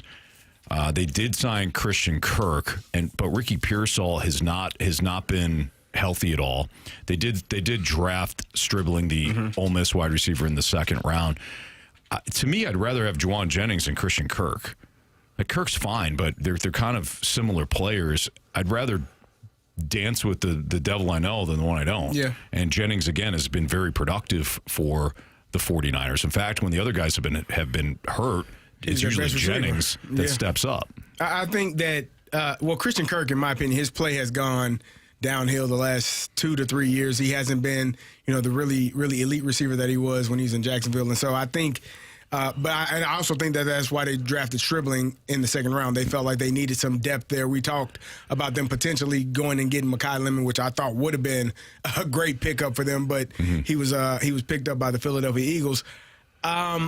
I don't know which teams are in need of depth at wide receiver right now. I can't think of any off the top of my head. I think obviously Houston probably could use some people. They've had some injuries and dealt with some injuries, but they probably need more help up front again to keep C.J. Stroud upright. But I don't know where Juwan Jennings ends up, and maybe it could be one of those issues where you've kind of set yourself up in thinking that the market was going to be vastly different than what it is for you, and people aren't willing to pay because he's as you said, when all of those guys were injured and not able to play, he was the best receiver on the field for the 49ers. And to question that, well, why hasn't anyone wanted to pick him up? Yeah, that's a really big, alarming question that has not been answered just yet. So he was signing 1-year deals with the 49ers. And I believe 2025 went in and said he had like a hip injury. He wanted more money. And now he's sort of got his wish to explore free agency. And the 49ers were like, we're good. I do believe that he has either visited or will visit with Minnesota. So maybe there's a fit there as a wide receiver 3. So that's what people are reporting. Well, that would make sense with Jalen Naylor moving on. Yeah. All right, another guy on the list is David Njoku, tight end for Cleveland. They drafted Harold Fanning last year, and he was fantastic for them. I honestly could see David Njoku being a fit for the Bengals. You know, they've got Drew Sample. Okay. They've got Mike Gesicki, who's bounced around a little bit. Typically, you see these guys stay within the division. It's just one of those deals. So I can see him work there. I don't think it's a pressing need, but honestly, he's going to find work. Yeah. The NFL has switched to tight end heavy. I mean, there was I think it was a record number of tight ends that was drafted 21. last weekend, 21 to be exact. The NFL teams are moving in that direction of having multiple tight ends on the field at all times. They're cheaper than wide receivers. So if you're David Njoku or any tight end that's a free agent, you're gonna find some work. And if you're David Njoku and the Cincinnati Bengals come calling, and it's in the division, you get to play against your former team twice in the season, and you're familiar with that division. That sounds like a perfect place for David Njoku to go, because if I can play with Joe Burrow and he's healthy and we're going to keep him upright, that sign me up for that. Absolutely. Jamar Chase and T. Higgins, nobody's looking at me. Right. Big field day for me to have as a tight end. What do you think happens with Deebo Samuel? With Washington? Yeah. What's his? Is he a free agent or not? He is, yes. I'm looking at his contract ended, let's see, entering the 25 season, reworked the deal, and he is now a free agent. I don't know. He's kind of a unique player in that he has to fit into a certain system. Like, I thought he was perfect with Kyle Shanahan. I thought he would have been just fine with Cliff Kingsbury, but Kingsbury moved on last year in Washington. So, well, he's unique because what I'm reading here is almost 64% of his receiving yards came after the catch. So he's a catch and go guy. He's somebody that's got to be around the line of scrimmage. Somebody that's got to make catches right around the line of scrimmage, and he's good to go. Like Shanahan used him all over the place. He used him in the backfield. He used him out wide. He used him in the slot. He would be an interesting fit in a lot of different places, provided, of course, that it is a unique offense, or it's an offense with an offensive coordinator that doesn't mind using a bunch of different wide receivers. Well, in my opinion, a team that maybe doesn't have a great running game, too, to where they just drop him quick for the 1-yard pass. Sure. It's kind of the fake running game. Yeah. An extension of the running game. Yeah. All right, another guy here. I could just go through the list real quick. Joey Bosa is 4th. Stephon Diggs is 5th. I don't know if anyone wants to take on Diggs. Nah. Mekhi Becton. He'll find a job. Is 6. He's an offensive lineman. He's only 27. They always find jobs. What about Jamie Rivers' favorite player, Taysom Hill? I think Taysom may have, the Swiss Army knife, the guy that does it all. I think so. He's 35. I think he's UFL bound. I think he's 35 he's going. He's made really good money for himself. He really has. Throughout his career, but I don't know that Taysom Hill has, much left in the tank. 35? He's 35. Oh, buddy, just go relax. Just go get down on the beach, relax, man. You're done. Yeah, you're done well. Yeah. Marshawn Lattimore, the cornerback, is 8th. That was a big deal for Washington in 24 when they made that deal, and it never panned out. Yep. Jonnu Smith, if he could go back to college, I think he would. He'd be a great fit for Ohio State. Wow. Already the one-man party. He'd definitely find a place for him. Do you think that Artie, the one-man party, went to Ryan Day and said, hey, look, can we at least see if Jonnu Smith has any sort of eligibility? Can we bring him to Ohio State? He was FIU. That's where he went, and I don't think he has any eligibility. I don't think so either. Yeah. All right. That's too bad. Yeah. Brad Thompson's going to join us next. We'll throw some important Cardinals questions at him here on 101 ESPN.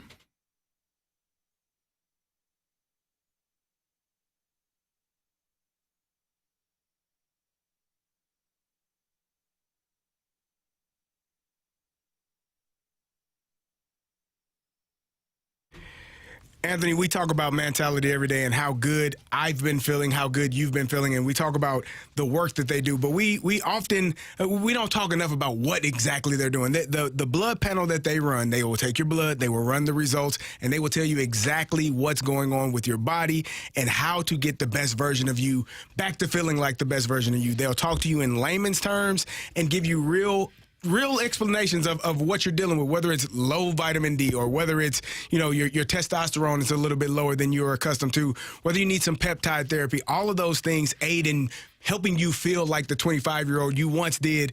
You won't be 25, but you can actually start to feel like the young man that you once were. And I'll tell you what, you will feel it too. Yeah. When your testosterone dips, as we get older, guys, it happens. You might not feel like you have that edge anymore, whether it's in the gym, at work, or at home. And it starts with the comprehensive 100-point blood panel with mentality. And actually, they just ask you how you're feeling. Mm-hmm. And if you feel like you're run down, if you feel like the weight's not going up anymore, maybe you're not even getting in the gym because you just don't have the energy or the mood, your attitude to get back in there.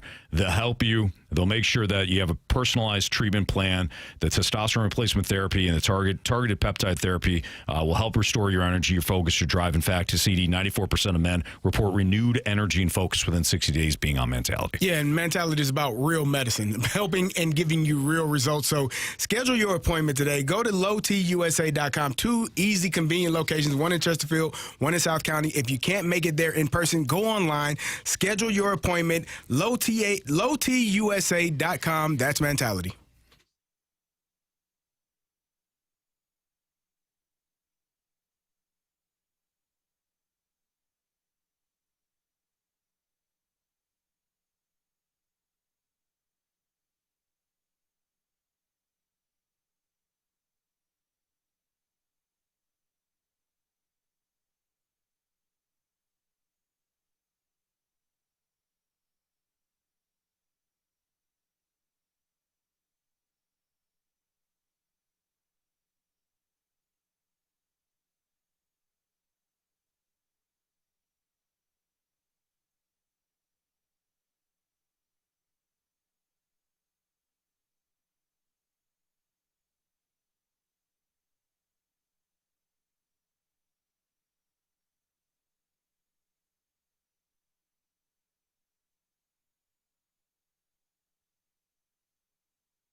101 ESPN Sports Center.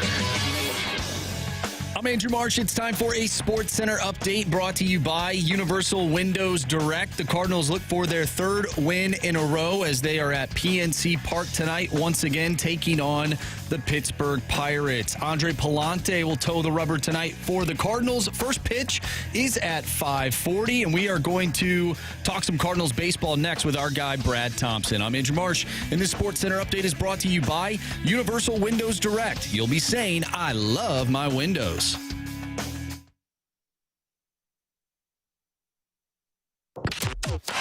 We're talking everything Redbirds with Cardinals TV analyst Brad Thompson on 101 ESPN. BT is presented by Buffalo Wild Wings, the ultimate home run for wings and wins. Well, as Marsh just told you in the Sports Center update, let's head to the Callier and Thompson phone line. Talk to our guy, Brad Thompson, 2006 World Series champion. You can listen to him and watch him alongside Chip Carey on the Cardinals TV network as well. And BT, always a pleasure to chat with you, especially after a Cardinal victory. Anthony, it's great to talk to you as well. And I just want to thank you very much because you and I mean, we've worked together forever. We've been friends forever. And I just want to thank you for getting my name right as you were introducing me because I have another broadcast partner that maybe called me by the wrong name last night during a live broadcast who might be sitting right next to me right now. So I do appreciate that. What did he go? I still love him. Don't worry. What did Chip go with? He went with Brad Thomas, which there's a lot that goes on in the game. I'm sure he had a very important read. You got to pay the bills. Sure. So, you sneak my name in and then just don't get the sponsor's name wrong. That's a big part of it. Yeah. And in fairness to Chip, I did receive some mail to Busch Stadium about a week and a half ago, and it was written out to Brad Thomas. And I'm like, oh, well, somebody obviously made a mistake. It's for me. It was sitting in our booth for me. And I open it up, and it is a baseball card of Brad Thomas, who played for the Twins at that time. So that is up in our booth. The card is not going to be sent back to whoever sent it to the wrong Brad, and that is my property now. Does Brad Thomas still play for the Twins, or maybe he's working with Cardinals TV? It was an older-looking baseball card. Somebody should dig into that. What is Brad Thomas, former Twin, doing? Yeah. But if so, I've got one of his baseball cards, but he's not going to get it back. Honestly, Brad, I'm gonna laugh my ass off when it's in fact somebody that does work for Cardinals TV. He used to he used to play for the Twins, and now he's like one of your like social media guys or something like that. And they're like, hey, what's my baseball card doing there? Could be. So I just as we're speaking, the internet's a beautiful thing. So Brad Thomas, left-handed pitcher, 6'4", 235, born in Sydney, Australia. So not you at all in any of those regards. So I don't know if he's still back there now. Yeah. But people are looking for him, and people have his card. I think that's one of the coolest things to know. That's great. Well, BT, speaking of pitchers, oddly enough, we were just talking about Kyle Leahy, and last night, pretty good performance for him. Ollie seemed to like his performance, even though he got in a little trouble against some of the lefties. But, your assessment of Kyle Leahy last night as opposed to, some of his other starts this season. Yeah, I think it was the sharpest we've seen him, especially with his breaking stuff. The curveball was sharp very early. He was racking up the strikeouts, had 7 of them. And looked strong. He ran into some trouble there in that 6th inning. They were trying to get him through that and just had some traffic, had some mistakes up in the zone. But I think that's the best that we've seen Leahy. And I think there's a lot of factors that go into it, right, Jamie? It's like, one, he's starting to figure out what days in between his starts look like, what his routine is gonna need to look like. And then I feel like there's the other one is that he's buying into the fact that he doesn't have to look over his shoulder right this second. I feel like the organization has probably done a good job of letting him know, look, hey, dude, this is you. Go run with it, just like they did with Matthew Liberatore. Because right now, when you're looking in the minor leagues, and we talked about this last week, and we'll get an opportunity to see Hunter Dobbins tomorrow. But outside of Dobbins right now, there are not a bunch of starting pitchers that are ready to be here, at least the way that they look at it right now. So there's a need for Leahy to continue doing what he's doing. So I feel like they've done a good job of taking the pressure off of him, and then he's done a good job of just kind of adapting and adjusting. But I thought last night his stuff was very sharp. He used his fastball well. He maintained his velocity. He worked quick. He looked like he was in control the entire night until obviously that sixth inning where he ended up coming out. BT, the front office and I think the entire Cardinals organization has been very honest about what this season was going to be. Do you think that they are further along than maybe they even expected as they are right now? I'd say from a wins and losses record, like term, I would say yes. Like nobody externally for sure thought the Cardinals would be sitting here 3 games above 500. I'm sure internally, look, they might not have thought the record was going to look like it looked.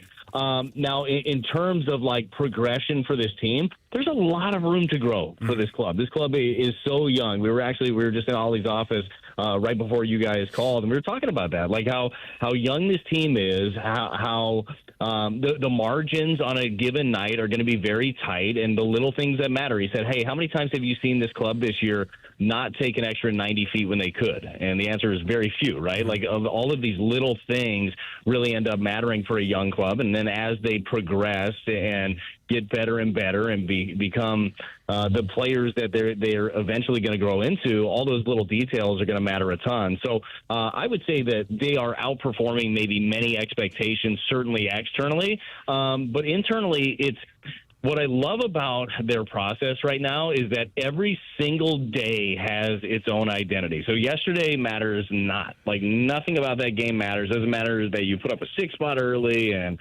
you hit for power and you do all those things. None of that matters. Like this young group is doing a really good job at compartmentalizing each and every day and letting it have its own identity. And if it's good, great. If it's bad, who cares? Let it go and get ready for the next day. I think that is a winning mentality for any team, but especially for a young ball club. Brad Thompson joins us right now on the Fast Lane on 101 at ESPN. Nailed it, Anthony. Yeah, if you're looking for Brad Thomas. That was a good stank on the Thompson. Yeah. Brad, Marsh asked me this earlier when he said, hey, did you have this on your bingo card as to start the season? The Cardinals are in the top 10 in terms of home runs. Now, I said yes, of course I did, absolutely. But what do you answer to that, Brad? Are you surprised at the power surge? Well, look, I wouldn't have had that on my bingo card. You know me. I'm a homer. I had him in the top 3. Yeah, a little disappointing. No, look. No, nobody thought this team was going to be able to power up the way that they did. And the interesting part with it, again, guys, it's not just one dude. Yeah, there was a torrid start there for Jordan Walker, who hit 8. He's cooled off. It was nice to see him get a couple of RBI hits in the ball game yesterday, one of 3 players that drove in 3. But everybody is in on the mix, top to bottom. There have been different heroes, whether it be Pajes, Church over the weekend with the 3 home runs, JJ heating up, and he got his first home run outside of Busch Stadium, his 6th in game 1 here against the Pirates. Like, everybody has gotten in on the action, and to me, that is, again, it's part of the preparation, right? It's part of the being ready for the moment, being ready for the pitcher, and digging in on a plan. They spent a lot of time talking about their game plan offensively against every single pitcher that they're going to face. And look, sometimes you're going to have a great game plan that's going to work. Other times you're going to have to scramble a little bit. But I believe that this young team has been pretty dedicated to their approach and how they want to attack each and every one of these guys. And you've seen the power surge. But the beauty of it is you're not just winning the games where you hit home runs. You're also able to manufacture. It's been a very balanced offense. But, yeah, dude, I did not see this group being in the top 10 of home runs. I hope it's a trend that continues. But it's pretty amazing what they've done to this point. BT, J.J. Weatherholt, this guy just, every time I'm watching the Cardinals, my brain is playing tricks on me because he's a first-year player. He's a rookie, but it feels like he's been around for a long time, a decade at least. And the way he's processing the game, the way he's changing certain things, whether it's mid at-bat or the next at-bat, because pitchers are starting to figure some things out, he just keeps delivering. You know, you guys are way closer to the team than we are, and you notice things that I just won't notice. But what do you guys continue to learn about J.J. Weatherholt? No, I think you're hitting all the things. He had one of the reasons that the Cardinals were very excited, obviously, that he was still available in the draft at number 7, because there were plenty of rumors that he was going to go 1 overall. He dealt with a hamstring injury, and that pushed him back a tiny bit. But all of the back of the baseball card numbers, especially collegiately, like that gets you excited. That makes you want to draft a player. But what pushes him over the top are all of the intangibles, all of the work ethic, all of the idea of being able to push negative stuff away and just focus on the positive, focus on the next thing. So if one at-bat doesn't go his way, the next one will. Like, young players oftentimes don't have that. His blend, and he had this in college, certainly has it now, his blend of patience and power is not something that you see, first of all, from a lot of players in the big leagues. You don't have guys that walk at the clip that he does and that can also drive the baseball to all parts of the yard. He's just got a calmness about him, and will times always be great. And by the way, I don't even think we've seen JJ take off yet offensively. Like, I think you'll end up seeing more and more. You know, got the knock in the ball game yesterday, doubled the other way, walked, shockingly got hit by a pitch. But he is, I don't know, he's just wise beyond his years when he's out there, and the work that he puts in. I'm out here right now. Chip and I are, well, Chip actually is writing Thompson down in Sharpie. But we're sitting here watching these guys, you know, get ready to go work, and there's a tarp on the field right now. I think the game's going to be in on time, but I love watching JJ work before the game on all of his footwork at second base. He just doesn't take a rep off. Like, all of those intangibles make him the player that he is, and it has to get you excited about the future of what it's going to look like when it's not year one in the big leagues, when he knows what's coming. It's going to be fun to watch him progress. BT, obviously the game tonight, but tomorrow, Hunter Dobbins versus Paul Skeens. Hunter getting his first start as a Cardinal. Do you focus as a starting pitcher? Do you focus on the guy on the other team who's pitching against you, and how much added pressure is it with it being the first start for a new organization? Yeah, it's one you don't, because you can't. You're not facing that guy. He's not going to hit against you, so that doesn't matter, right? You're facing the lineup, but everybody, let's be honest, we all know. I knew when I was going up and when I was starting against, like, Verlander, or if I started against Lincecum or Greg Maddux, I knew who I was facing, right? So there is that level of it.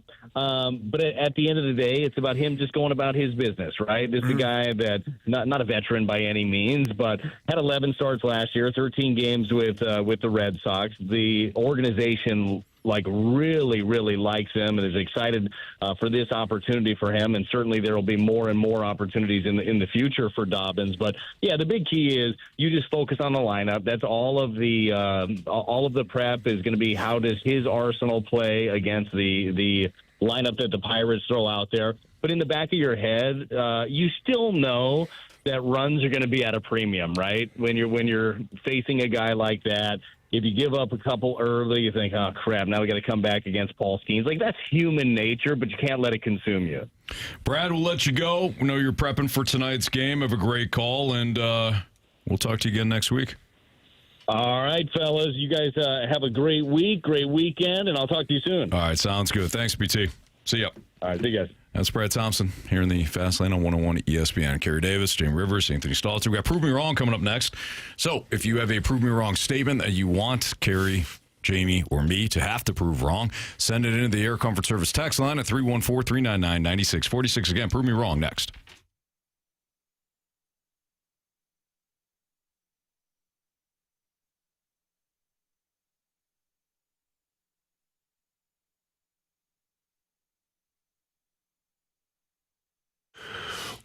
Well, lots of exciting things in the sporting world going on right now. No better time to get in on all the action with Circa Sports. My buddy Derek Stevens, long time ago, talked about creating the world's largest sports book in Las Vegas, Nevada. It is there. It's the Circa Casino in Las Vegas. It is wonderful. But if you can't get to Vegas, you can still be in on all the fun. Just download that Circa Sports app from the App Store or the Google Play Store. Find the white logo, click on that, and you are good to go. They've got great lines on futures bets. So if you think you know who's going to win the Stanley Cup or the NBA championship, get over to Circa Sports, place your bet. They have tight money line splits each and every day. And of course, they've got the best odds of any app that is out there on the market. You got your player props, you got your parlays, everything available, and it's super easy to navigate the Circa Sports app. So please get on there, download that app. It is sports betting the way it should be. For any other information, you can always visit circasports.com. Must be 21 or older. Gambling problem? Call 1-800-GAMBLER.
Prove me wrong, kids. Prove me wrong. It's Fastlane on 101 ESPN. Time to play Prove Me Wrong. This is where you can send in a statement of your choice, and it's up to either Carey, Jamie, or me to have to prove wrong in the eyes of our judge, Andrew Marsh. Judge, good to see you again. Good to see you, gentlemen.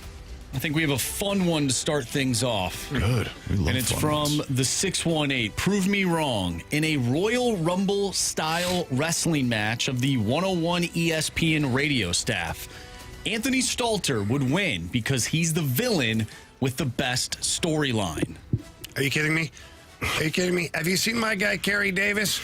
We just talked about, what was it, Grant Ripper in Painkiller? You don't think that's the villain right there? The guy's in jail. He was in jail. Anthony, wrongfully accused, I might add. But either way, Anthony, okay, I'll admit, a pretty bad person. But Carey Davis in the Royal Rumble, I mean, look, Carey Davis is used to picking up large men in the NFL. Block, yeah, I've seen you do it, Carey. On the field, too. And going head-to-head against some of the nastiest guys. I mean, Carey Davis, already the bad guy villain that he is, and then he's got all this experience with all these men, you know? Carey's my pick. What happened here? I don't know. Confused. Yeah, a little bit. I mean, make a great point. You brought up a movie character played by one of our own. We know that in wrestling they have all these different personas. Grant Ripper, that sounds like a WWE superstar.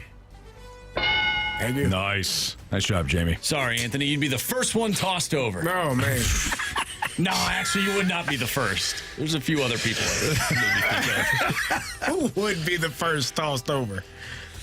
Well, it had to be somebody funny when everyone walks in. Everyone's like, yeah, and they're like trying to get the crowd pumped up, and next thing you know, they're getting clotheslined. Quite honestly, you got to attack the strongest opponent first.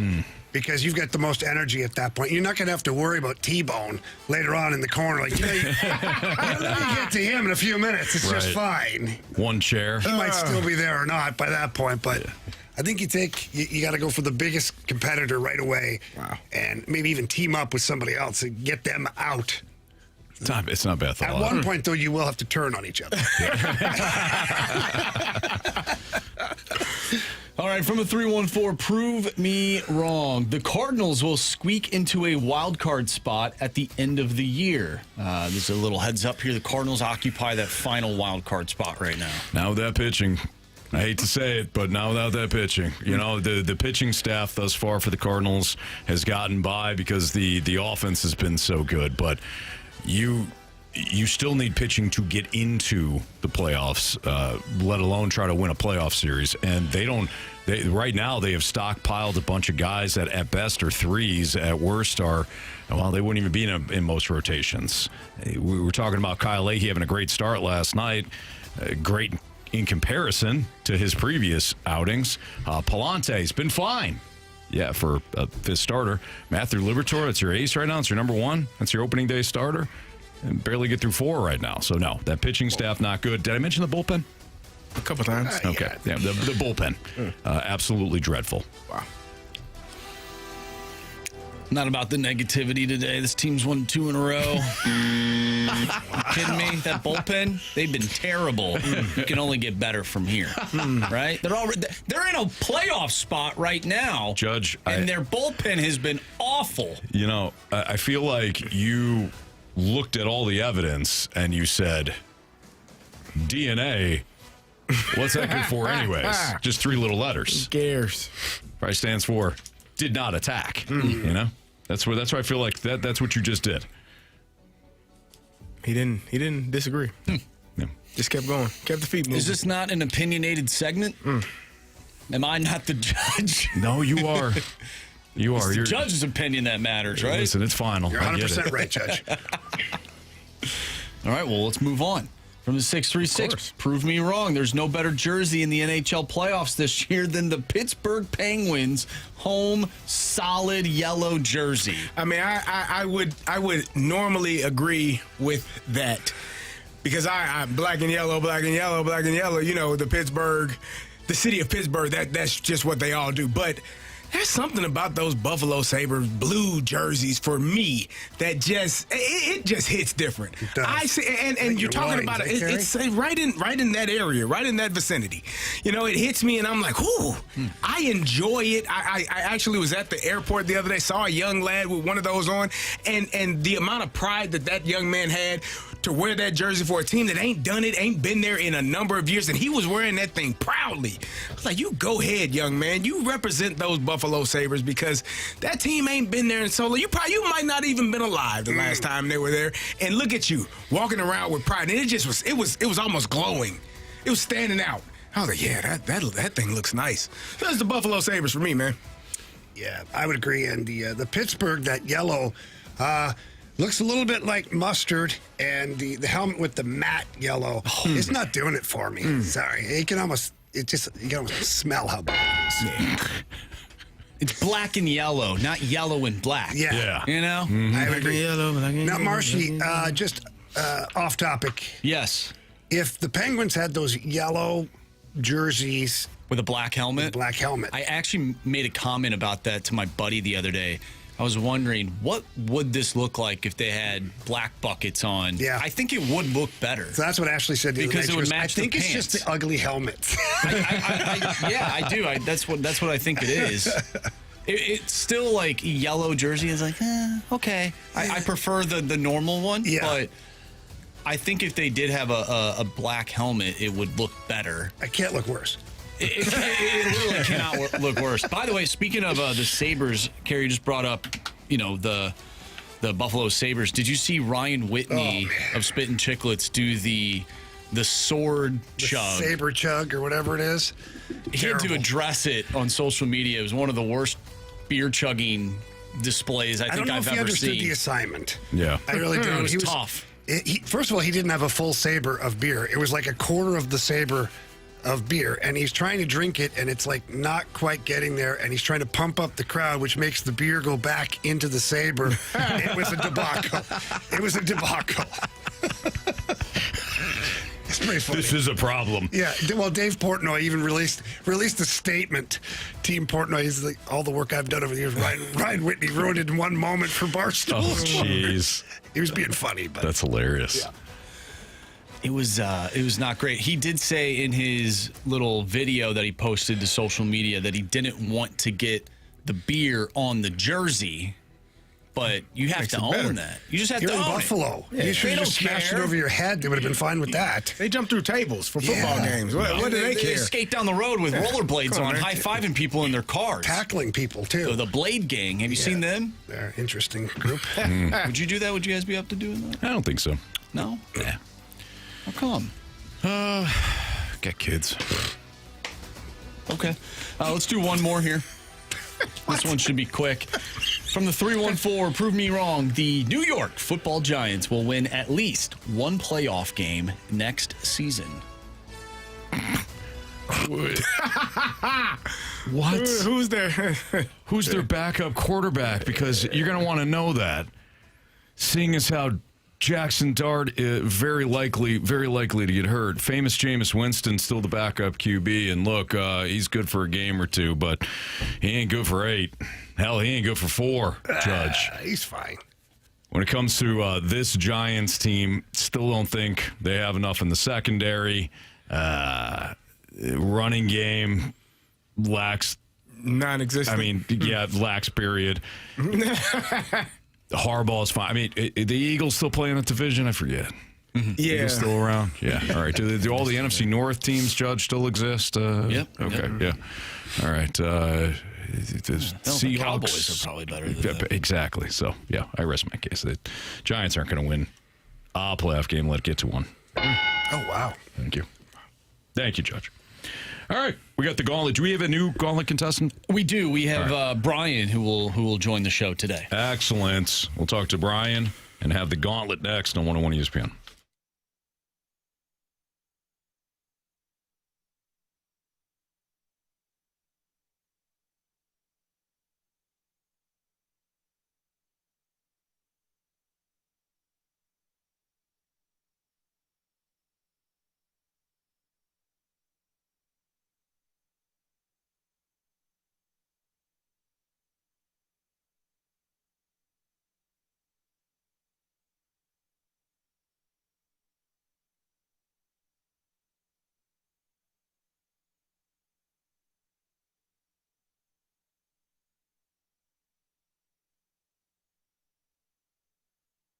Cheap, fun. Let's get dirty. My friends over at Dirt Cheap got so many amazing things going on over there. Every location is booming. They've got great specials available for, well, whether it's a weekday, weekend, holiday, birthday, doesn't matter. Dirt Cheap has got you covered. They've got a massive selection of all of your favorite beers, including that wonderful Zwickel Light over there. It's your one-stop shop for everything when you go to Dirt Cheap. They've got a great app, too, that you can download right now. And when you are part of the loyalty program, every single dollar that you spend at Dirt Cheap earns you points that you can use in store. You can also check out the events section. They've got lots of in-store specials that you can read up about. They have certain bourbon raffles that they've got there for some of the allocated stuff. They've got tastings that are coming to certain stores. You can catch up on all of that by downloading the Dirt Cheap app. And you can also place an order on the app for a curbside pickup. It really is an unbelievable feature. You're going to love it. Please remember that Dirt Cheap is the price, not the brands in there. No way. Dirt Cheap has everything that you're looking for. It is my one-stop shop for all of the things I'm looking to purchase. I only go to Dirt Cheap. You can visit dirtcheapfunfun.com for more information. Again, that's dirtcheapfunfun.com. Remember to please have fun, but be careful out there.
Warriors. 4 categories, 1 challenger. Can you survive the Gauntlet? Brought to you by Blue Note Roofing. Roofing, siding, and gutters. Visit BlueNoteRoofingSTL.com for a free inspection. 4:05, your time check, brought to you by Clarkson Jewelers, an officially licensed Rolex jeweler. It's Fastlane on 101 ESPN. Jamie Rivers, Carey Davis, Andrew Marsh, Anthony Stalter. We got Brian on the line. What's up, Brian? Hello, how you guys doing? Man, we're doing great. Wednesday, stop raining, at least for now. Looks like a decent day outside. Hope so, yeah. Hope so, knock on wood. Yeah. I was actually out here grilling. Oh, there you go. Good. That makes it. He's grilling. Yeah, I ended up having the night off. It's my birthday today. Happy birthday. Happy birthday. Love it. 25, 26. What are we, Bri? 56. 56. All right. A young 56. I like 50s that. club. Let's go, There baby. we go. Excellent. All right, Bri, your options today. You get the whole board. Marsh, Carey, Jamie, or me? Who would you go with? Who would you like to go with?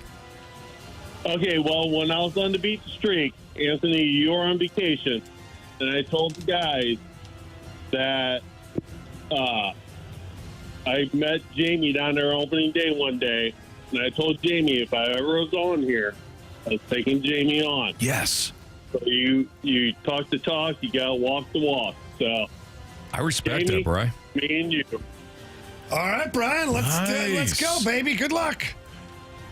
Good luck to you. Thank you. I like that. And Jamie looks like he's got a little company with Bradford Bruns in that Cone of Silence. So we're sending him into the Cone of Silence right now, where he'll chat with the one and only Bradford Bruns. All right, Brian, feel free to tell Andrew Marsh to spin that wheel.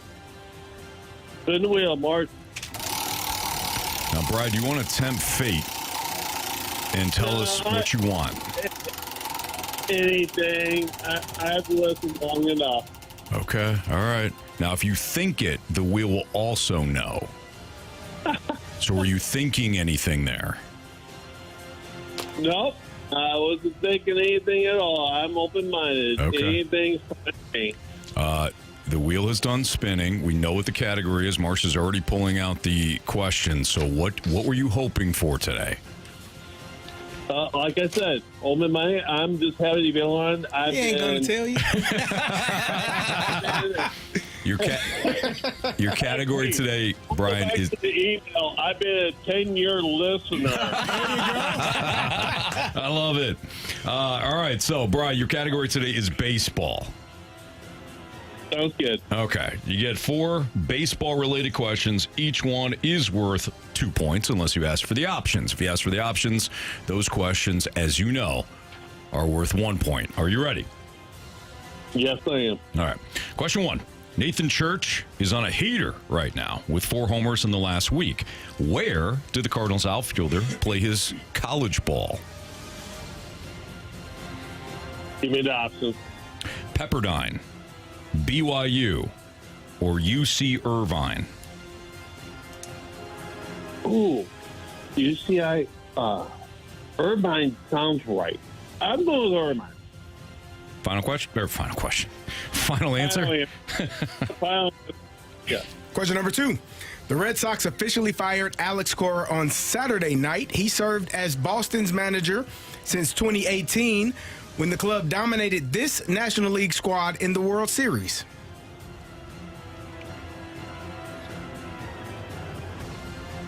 Can you read that one more time, please? Sorry. The Red Sox officially fired Alex Cora on Saturday night. He served as Boston's manager since 2018 when the club dominated this National League squad in the World Series. Oh, man. Go ahead, give me an option. Is it the Dodgers, the Giants, or the Phillies? Then, give me the Phillies. Final answer? Final answer. Question number 3. 5 franchises have yet to win the Fall Classic. Colorado, Tampa Bay, Seattle, Milwaukee, and which other team? It's got to be Arizona. I'm going to Arizona. Final answer. All right, Brian, last question. St. Louis and Pittsburgh are in the midst of a 4-game series at PNC Park. But from 1970 to 2000, the Pirates called a different multi-purpose facility home. Name that stadium.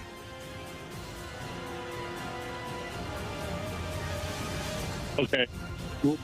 If you don't mind, read that again, please. Sorry. No, that's okay. So basically, what was the name of the Pirates stadium before it was PNC Park? Before they built PNC Park, where did they play? What was the name of the stadium? Just give me the options again. Forbes Fields, Allegheny Riverfront Stadium, or Three Rivers Stadium? Three Rivers. I knew. I knew. Hey, sometimes you get what? Final answer? Yeah. Okay. All right. Sometimes you got to hear it. You never know. All right. We're going to bring in Jamie from the Cone of Silence right now. Brian, how you feel? Okay. I feel better since it's baseball than hockey. Okay. Yeah. We'll see. We'll see how Jamie does here. I think Jamie's talking to the big boss, John Kielski. So taking his time getting in. Sorry, guys. John Kielski's talking to you. I'm not going to tell him, hey, zip it, boss. Honestly, that's what we hey, just John, said. you know that thought you've got there right now? He was actually complimenting the show. Yeah, that compliment. You want to just hang on to that, okay, pal? Yep. I've got a gauntlet to win. I got a gauntlet to go play against Brian. Yeah. It's Brian's birthday, too. Yeah, happy birthday, Brian. All right, Jamie, your category is baseball. Love me some baseball, Carey. Tag a lunch. I thought we were doing this thing. Yeah. Gotcha. Question 1. Yeah. Nathan Church is on a heater right now with 4 homers in the last week. Where did the Cardinals outfielder play his college ball? Oh, yeah. That was options. Okay. Pepperdine, BYU, UC Irvine.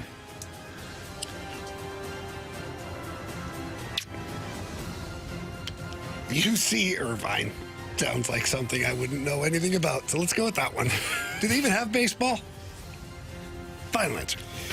Question number 2. The Red Sox officially fired Alex Cora on Saturday night.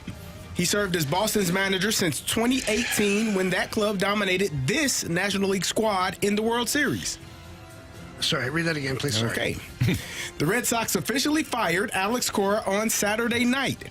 He served as Boston's manager since 2018 when the club dominated this National League squad in the World Series. I think I know it. Give me the options. Is it the Phillies, the Giants, or the Dodgers? Oh. Phillies, the Giants, and the Dodgers. 2018, you said? I did say.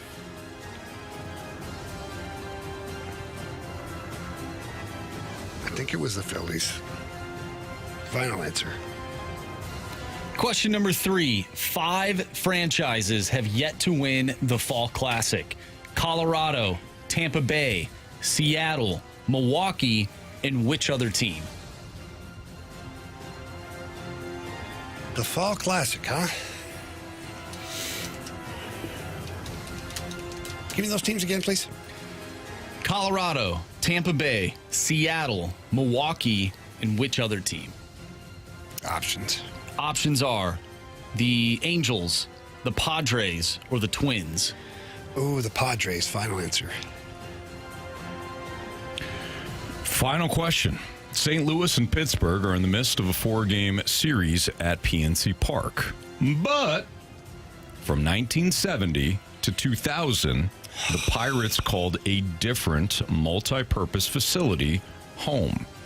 Name that stadium. Carey Davis is going to be so mad at me. I need the options. Your options are Three Rivers Stadium, Forbes Field, or the Allegheny Riverfront Stadium. I think it's Three Rivers Stadium. Final answer. Let's go over these. Why don't we start there? St. Louis and Pittsburgh are in the midst of a 4-game series at PNC Park. But from 1970 to 2000, the Pirates called a different multi-purpose stadium home. Name that stadium. You both went with Three Rivers Stadium. Correct answer is Mr. Pittsburgh. Three Rivers Stadium. Three Rivers Stadium.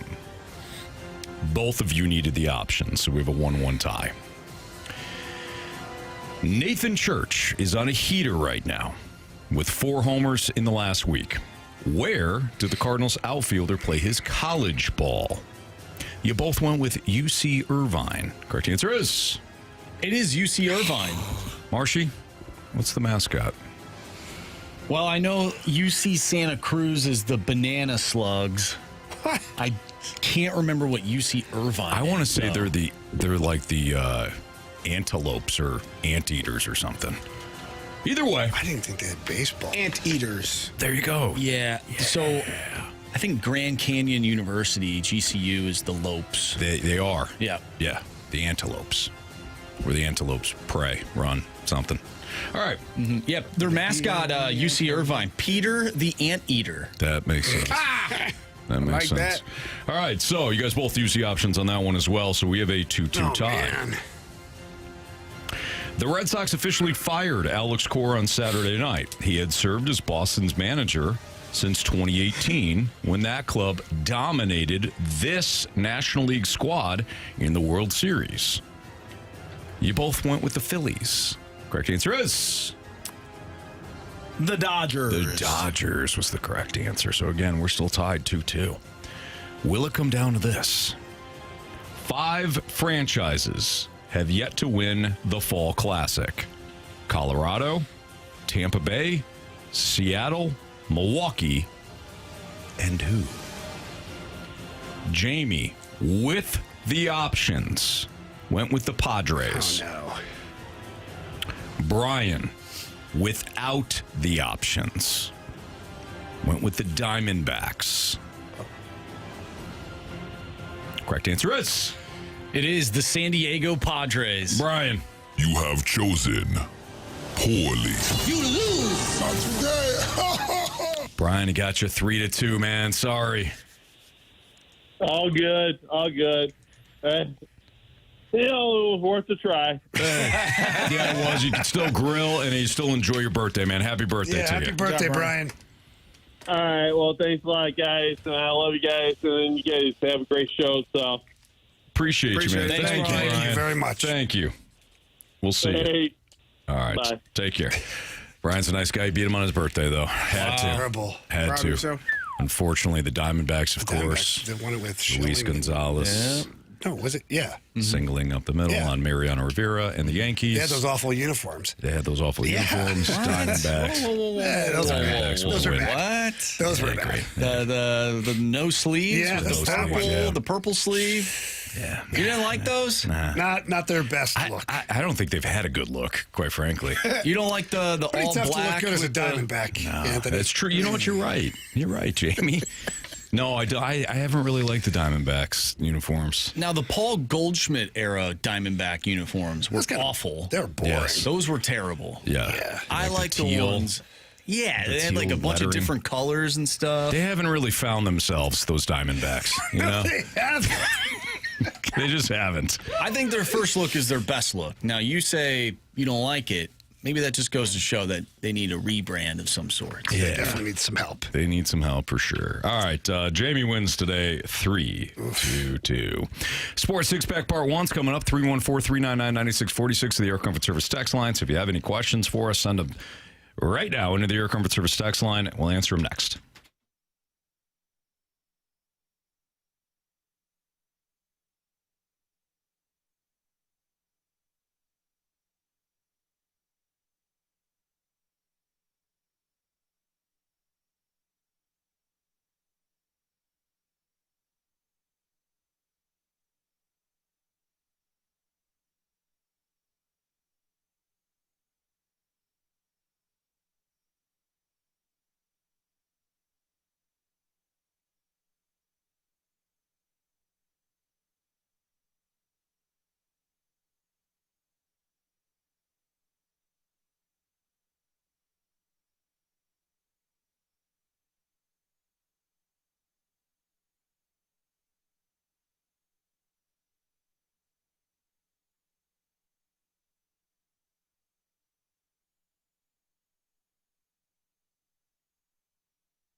It's time for the Fast Lane to answer your sports questions. I want to ask you a bunch of questions. I want to have them answered immediately. Asking me all these weird questions. Answer the question. Answer the question. Answer me! Refreshed by Urban Chestnut. Urban Chestnut Swickle Light Premium Light Beer. Live your lifestyle, St. Louis.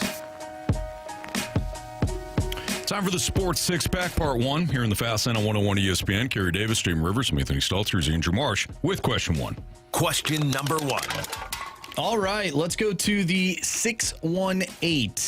If Hunter Dobbins has a great start and puts up 6 innings pitched, 3 hits, 8 strikeouts, no earned runs, and 1 walk, does he take someone's starting pitching spot? I don't think so. I don't think it's one start. I do think that if he pitches well, he will start the clock, so to speak, on one of these pitchers. But no, I don't think after one start it's going to make a huge difference. That was very specific. 618. That was very, yeah, that was. I mean, almost like you know what's happening. What the hell? That's kind of scary. We just couldn't get a good start, a 6+ inning quality start, 6 innings pitched, 3 hits, 8 strikeouts, no walks, no earned runs. Like, okay, hey. Does this man know what's going to happen tomorrow? Hunter, is that you? The hell are you doing? Maybe it's a specific situation where, like, this pitcher pitched exactly that stat line and replaced somebody in the starting rotation the next day. Wow. Yeah, I don't know. I don't have an answer for you. I don't know. I don't think so. I don't think so. I don't think one start is, I don't think that's where they are. I think guys got to earn it. You know what I mean, Anthony? And Carey, who would you replace? You could replace Kyle Leahy, but he just pitched well. You could replace Andre Plante, but he's been fine. You could replace Matthew Liberatore, but you've got all this invested in him. You know what I mean? Like, we're Dustin May? No, he ain't going here. He says, thank you. I've been thinking about this all day. My name is Robert. Well done. Appreciate you, Robert. Appreciate your humor. I would have to assume that Hunter Dobbins, unless there's an injury, once Dustin May is traded, if that's still on the table. Why are you getting rid of him already? What's your problem with him? Are you kidding me? He's been pitching really well lately. Why are you on trade Dustin That's the May? whole point. That sounds like a point to me. Wow. Why don't you? Are we trying to get rid of guys? Wait, who are you trading? I thought we were going to be in the playoffs. You said earlier they were going to be a wild card. Now you want to trade your best pitcher? Come on, man.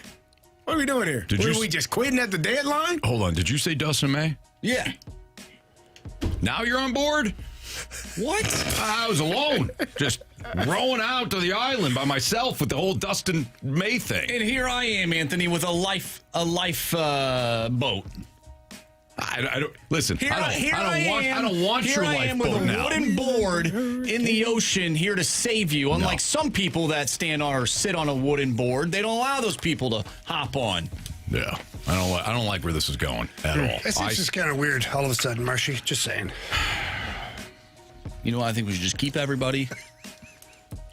You know what Marsh is doing right now? Keep our assets. He's rowing out to the same island. He's like, hey, is there room on that island? I'm like, nah. And you know there's only one cot. Like, yeah, one cot. Knows. I'll make my own. Out of bamboo. Yeah. I'll sleep in a cave. Those are safe. And if I have a toothache, I'll take an ice skate and knock it out. Yeah, why not, man? Dangerous. Sure. No, that's fine. I've seen it happen before. It has. That guy made it home. He had no idea that the Houston Oilers moved to Tennessee. Yeah, he was shocked. Learn something new every day. Shocked by that. And that team lost in the Super Bowl. Yeah, by a yard-ish. I mean, it was more than a yard. Yeah. He just kind of kept stretching even though he was down. Plus, that only would have tied the game, really. I mean, good luck. Right. Good luck. You know what I mean? Mm-hmm. Yeah. That would have been the first Super Bowl to go to overtime. Instead, there was a different one that went to overtime. I don't want to talk about that one. Okay. Anthony, it's okay, man. There's got to be some type of place you all can get together. It got to be a club or something, right? Like a group, like right around the date. You know what I mean? You can kind of get together and not relive it, but kind of talk about like the March pain. 28th. That seems like a good day to get together. Great day. You know, in Atlanta.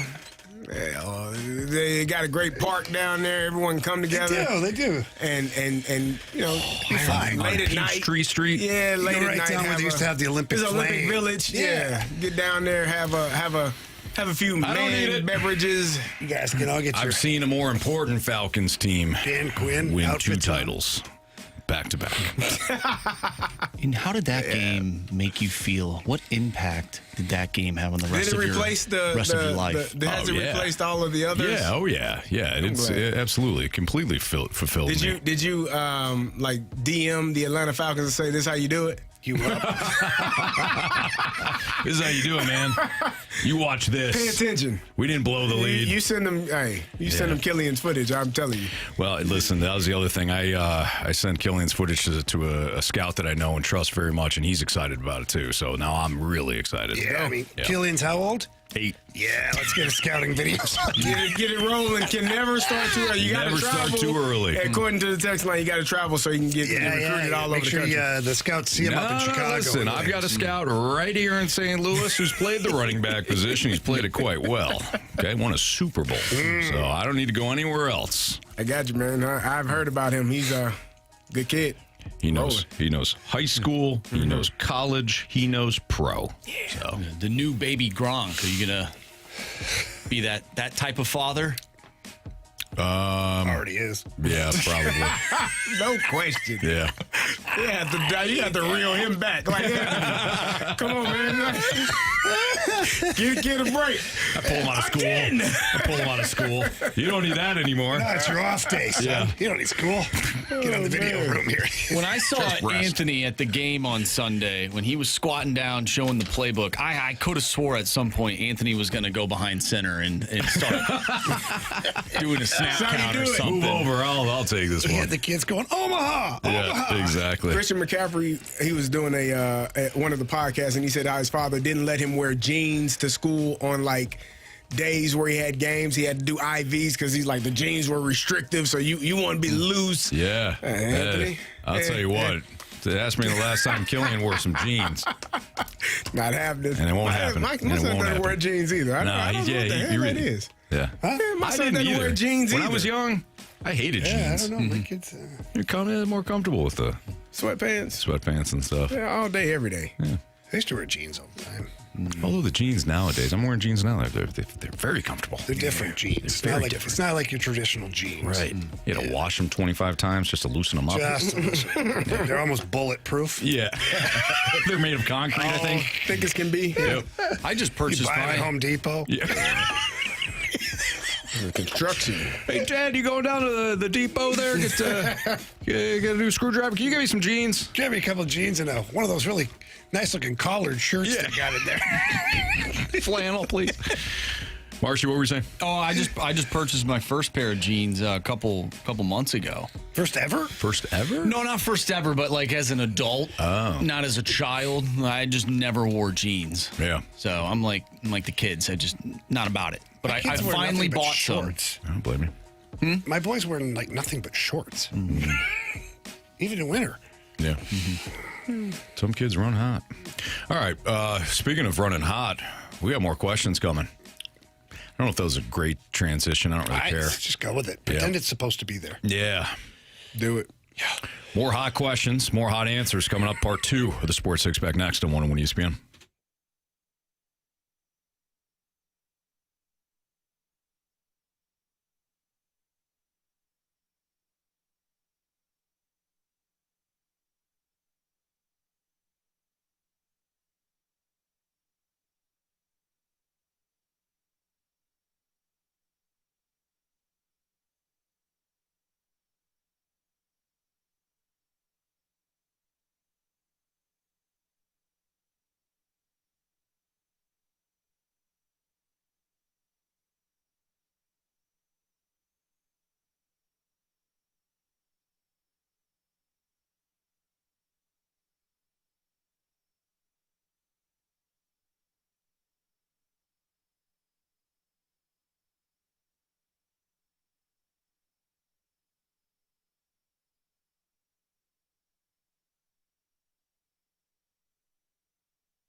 101 ESPN Sports Center. I'm Andrew Marsh. It's time for a Sports Center update brought to you by Saliga Heating and Cooling. The Cardinals take on the Pittsburgh Pirates tonight, looking for their third win in a row. Andre Palante on the mound tonight for the Cardinals. He'll face off against Bubba Chandler. First pitch is at 5:40. If you missed anything from today's show, including our interview with Brad Thompson, make sure you go to 101ESPN.com or check out the free Dobbs Tire and Auto Center's 101 ESPN mobile app. Just head to the podcast page. You'll find all of our interviews and all of our shows there. And it's all brought to you by the Schaefer Door Company. We have part 2 of our Sports Six-Pack coming up next, so get your questions in to the Air Comfort Service text line 314-399-9646. We will answer your questions next. I'm Andrew Marsh, and this Sports Center update is brought to you by Saliga Heating and Cooling, a Daikin heating and air conditioning dealer.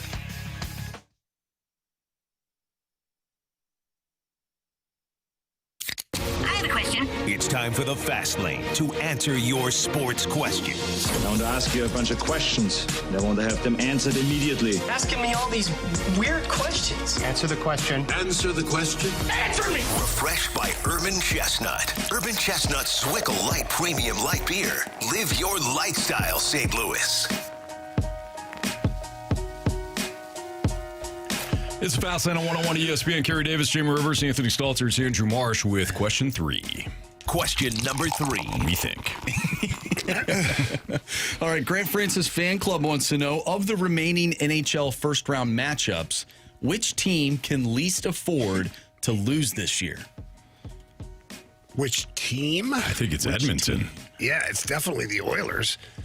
I mean, they're coming off 2 back-to-back Stanley Cup final losses, and now their backs are against the wall again here. To the Ducks. Nothing against them, but I don't think there's another team that's even close to that category. So I would say the Oilers for sure. Yeah, I mean, if you look at, what about maybe the Penguins, just because of their age? Yeah, but it's not that they can't afford to. Like, if they do, they do. Look, I'm trying here. No, I'm having the discussion with you. Okay, got it. Yep. Sorry, I didn't mean to yell. We're working our way through it, Anthony. What about Dallas? Dallas, though, the thing with them is they still have a lot of runway because Robertson's young. Heiskanen's got lots of miles left on him. Rantanen just signed the big deal there. Ottinger signed a big deal. Like, it's not like they won't be good again next year. It's not like the window's closing. No, I feel like the Oilers, if they get eliminated in this round, they're going to have to blow it up to a certain extent. Like, you get Tristan Jarry under contract right now, and he's not even playing. Connor Ingram, you picked up out of nowhere. Yeah. Tristan Jarry's going to rebound. There's no doubt about it. Yeah, right to the other team and then score. Still my favorite moment of any that was Jarry, right? The moment where he fired that pass, tape to tape to the other player, and Montreal guy, I think, he fired it right in the net. Thank you.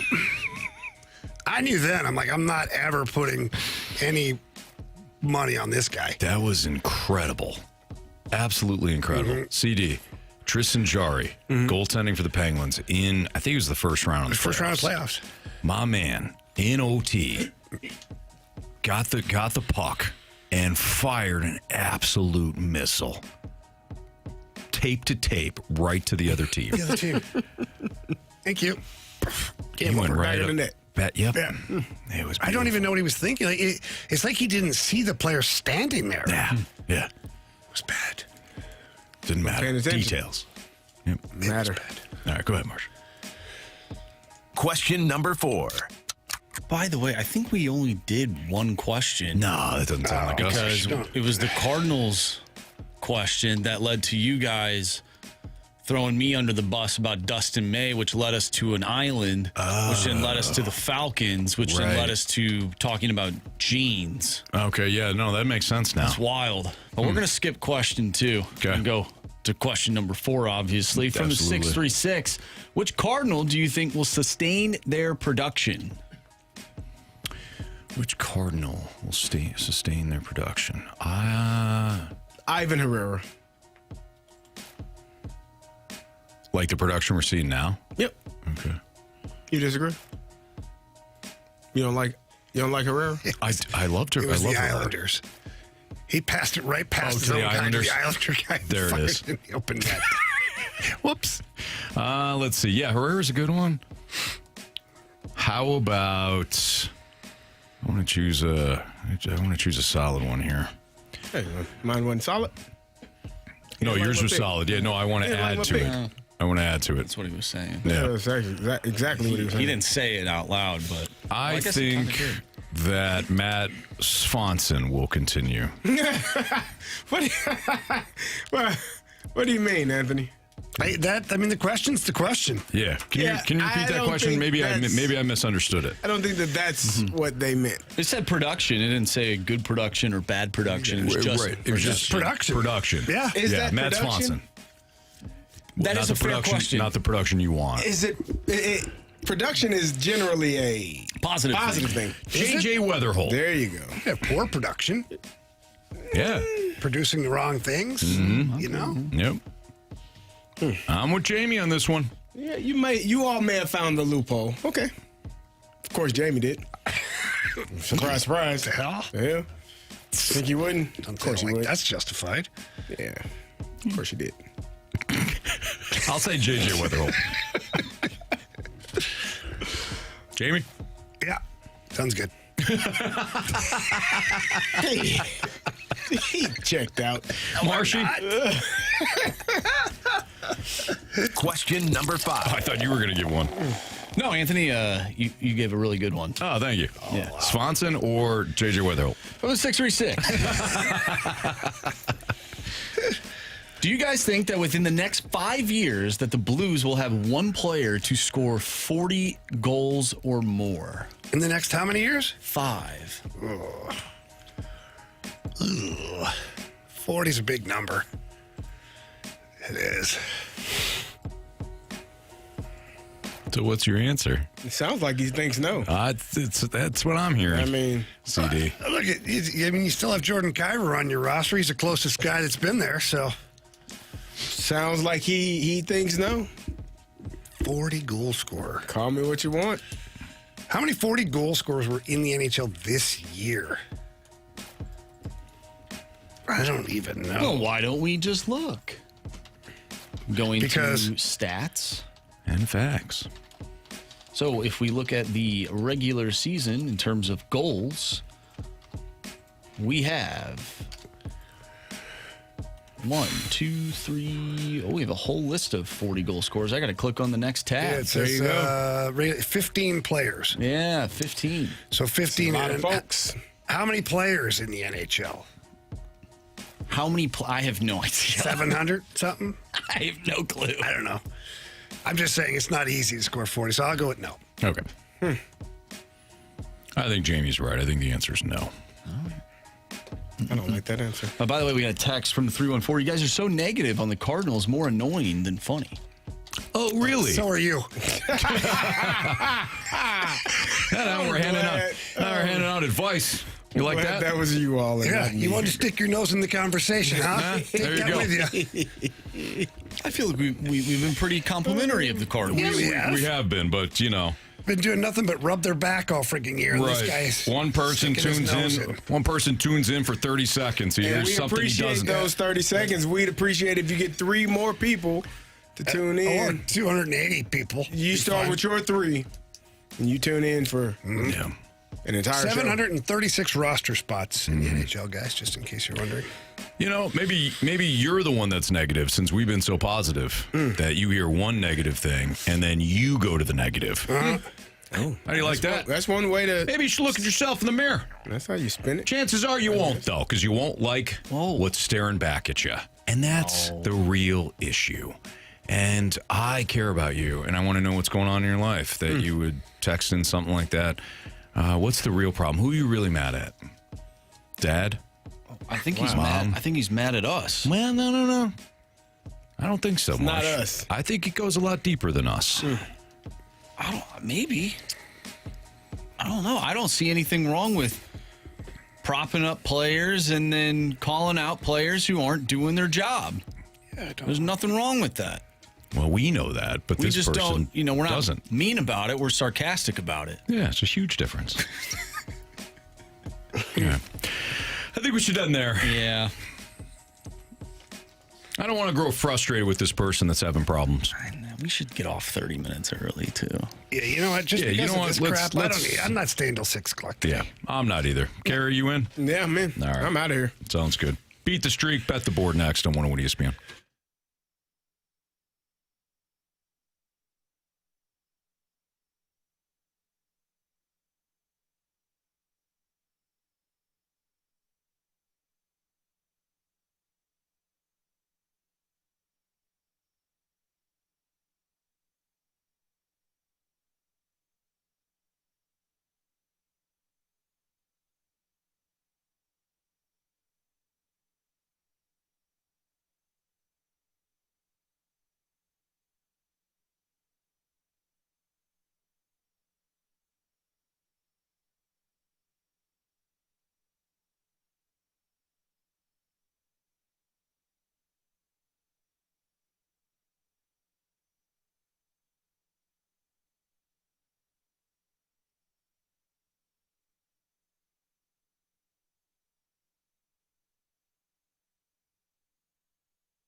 to hit baseballs. All of my successes depend on me. You're ready to hit. The hits just keep on coming. And his first big league hit is a bullet up the middle. Time to play Beat the Streak here in the Fast Lane on 101 ESPN. Carey Davis, Jamie Rivers, Andrew Marsh, I'm Anthony Stalter, and we welcome back Trevor. What's up, Trevor? Not much, just enjoying the weather, guys. All right, good man. Marsh, what are the latest streaks? All right, so I have a streak of 2, and everyone else has a streak of 1. Congratulations, gentlemen. Everybody got a hit last night. Yeah, everybody on the Cardinals. Everybody on the Everybody Cardinals. On the Cardinals, yeah. So you just picked a Cardinal. All right, so here is the order then. Marshy, Trevor, Carey, Jamie, me. So Marshy, lead us off. All right, tonight I am going to choose... Who do I want to go with tonight? You know who. Give me Jordan Walker. Oh. Jordan. Surprise, surprise. Surprise, surprise. Who's up? Trevor is. I'm going to ride the guy with a 9-game hitting streak, Nick Gonzalez. Nick Gonzalez. All right. Okay. Give me J.J. Weatherholt. Okay. What's wrong? I'm sorry. Jamie? I don't know. Give me Ivan Herrera. Okay. I will take Brandon Lau. All right, there you have it. Marshy took Jordan Walker. Trevor selected Nick Gonzalez. Carey went with J.J. Weatherholt. Jamie went with Ivan Herrera. I went with Brandon Lau. That's Beat the Streak for tonight. Trevor, good luck to you. Thank you. You guys have a good rest of your day. Thank you, too, sir. Man. From Beat the Streak to Bet the Board.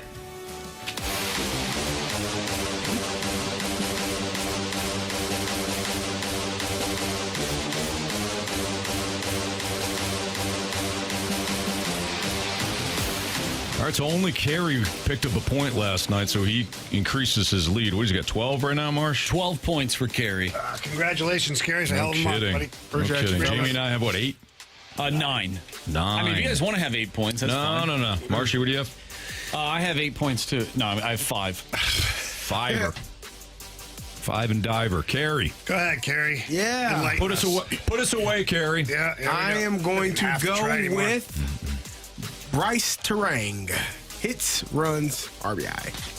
1.5. Good minute. Minus 123. Whatever it is. You're welcome. Jamie. All right. We're talking about these guys earlier with those terrible jerseys and yellow helmets. Pittsburgh Penguins are in Philly tonight. The Penguins are on a roll until tonight. Give me the Flyers on the money line, minus 122. Pretty tough to beat a team 3 games in a row. So I've heard. All right. Let's see here. I'm going to go with... I gotta go back to the well here. It's been a while.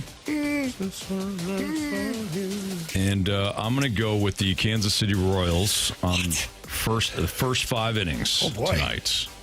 At minus 110. Old friend Michael Wacha is pitching against those dirty A's.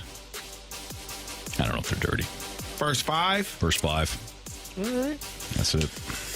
Tonight, I'm looking at the Utah Mammoth and Vegas Golden Knights game. Dylan Gunther, 4+ shots on goal. That dude just rips one-timers on the power play from that far side. So hopefully he does that a lot tonight. You go, Marsh. You go. Jamie, what's your prediction on tonight's Vegas-Utah game?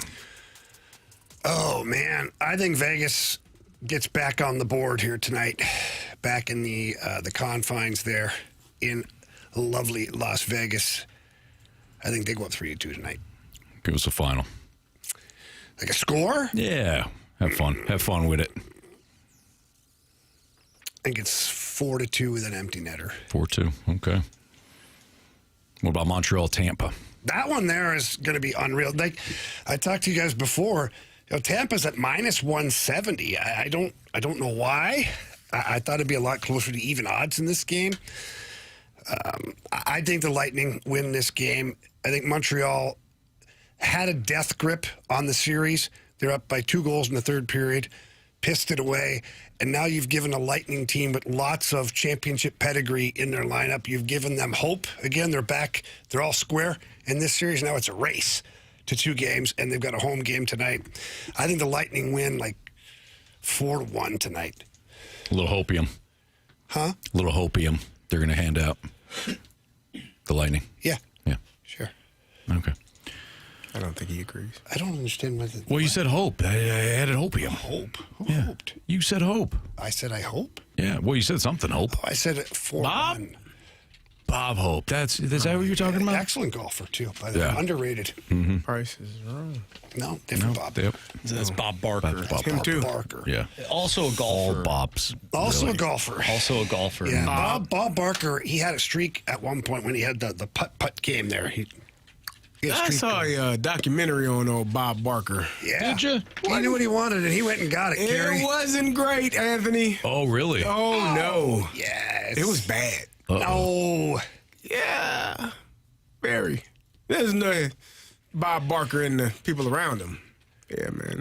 They Some of Barker's beauties don't have great things to say about him. They weren't fans of old Bobby. Yeah. This is news to me. It was a rough one, man. Dickinson. Angie Dickinson. Was it? I don't remember. Diana.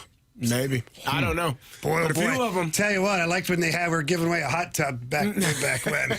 Yeah, because they'd have to be in. Yeah. Because you liked the game that they played. They were they were upset with old Bob. Great energy. Bit of a perv? According to some people. Okay. Maybe. Allegedly. Yeah. Perv. Okay. Why don't we just go ahead and move on to the biggest question of the day? It won't involve Bob Barker. That's next on 101 ESPN.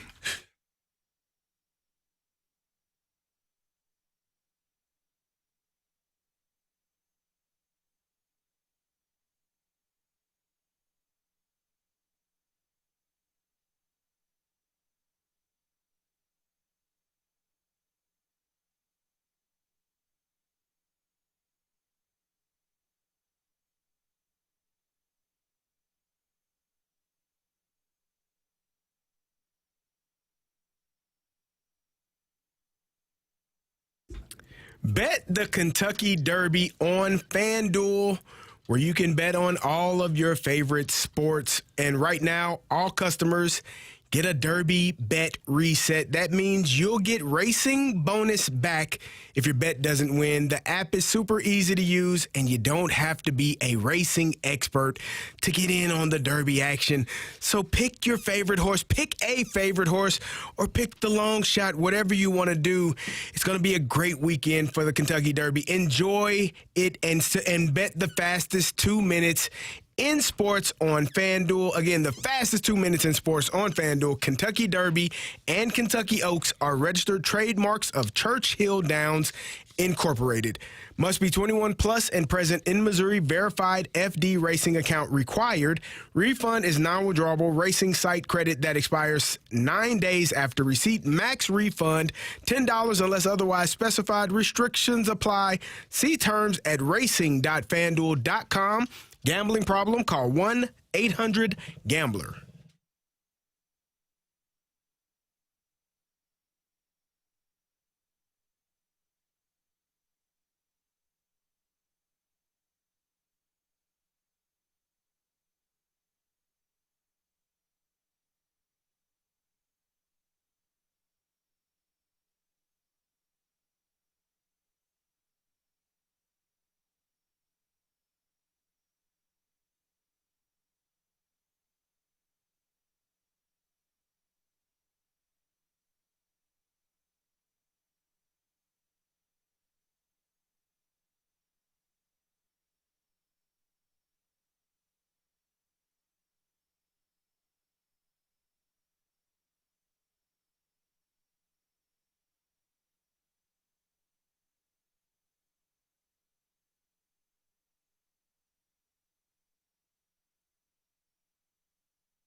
time for the Fast Lane's biggest question of the day. Presented by Banner Construction, the experts in James Hardy siding.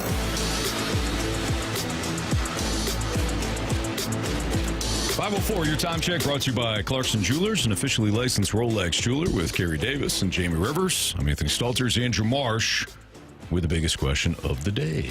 All right, so last night I watched Victor Scott not touch seats, but touch water, gentlemen. He hit an absolute nuke last night at PNC Park. Victor Scott has been struggling all season.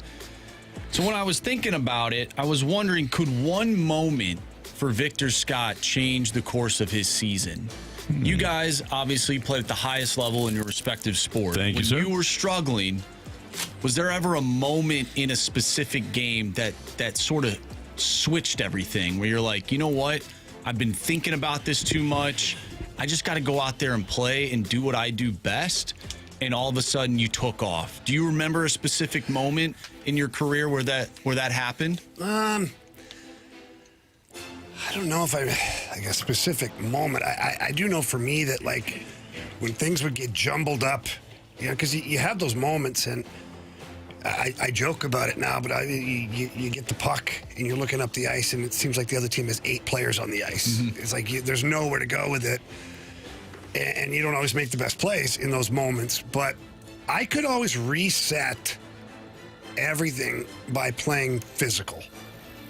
I could erase a lot of my mistakes by being physical, going out there and getting, you know, a pound of flesh every single shift. And what that did for me is it brought back the confidence. It made me feel more relaxed, as crazy as that might sound. And then you start making better plays. And you know, as you get older in the NHL anyways, you learn, you recognize when you're not on your A game. And so you could, for me, I'd always say, okay, you don't have your best today. Time to keep the game really friggin' simple. The first guy you see open, give him the puck. Never mind looking for option B and C, because as a defenseman on a breakout or in a neutral zone transition, it's a lot like a quarterback in the NFL. The play's all in front of you. You can see things happening, and you can have your checkdowns. You go D to D to your partner. That's the easiest one. That's the little dump pass in the flat. Mm-hmm. Then you look for maybe another guy. Then you're looking for option 2 or 3, the long play. Well, sometimes when the other team is on their game, the long play takes too long to evolve, and now you make a mistake. So as I got older, I realized, take the profits. Yeah. Take the profits. Tom Brady, hey, you look up, you don't see anything right away. The little 5-foot pass, he moves up the ice, boom, everything's safe, we're good to go. And so it's not that it would be one moment per se where I realized everything changed. I think at one point I realized that sometimes the best option you have is the first option you see. And that's kind of when things got a little better, calmer. Nice. I think baseball is different because it's much harder and you fail a whole lot more.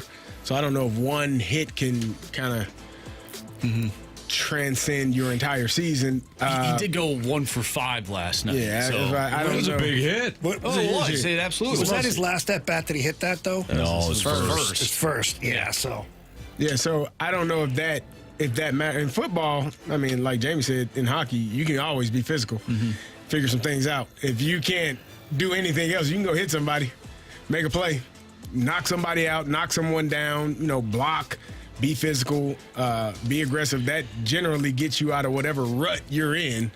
Just hitting or being hit wakes you up. Like it clears whatever cobwebs you got going on. Well, for you, Carey, and correct me if I'm wrong here, but as a fullback, very seldom were you given the golden touches, I'll call it, where Correct. It's the easy run for the touchdown. No.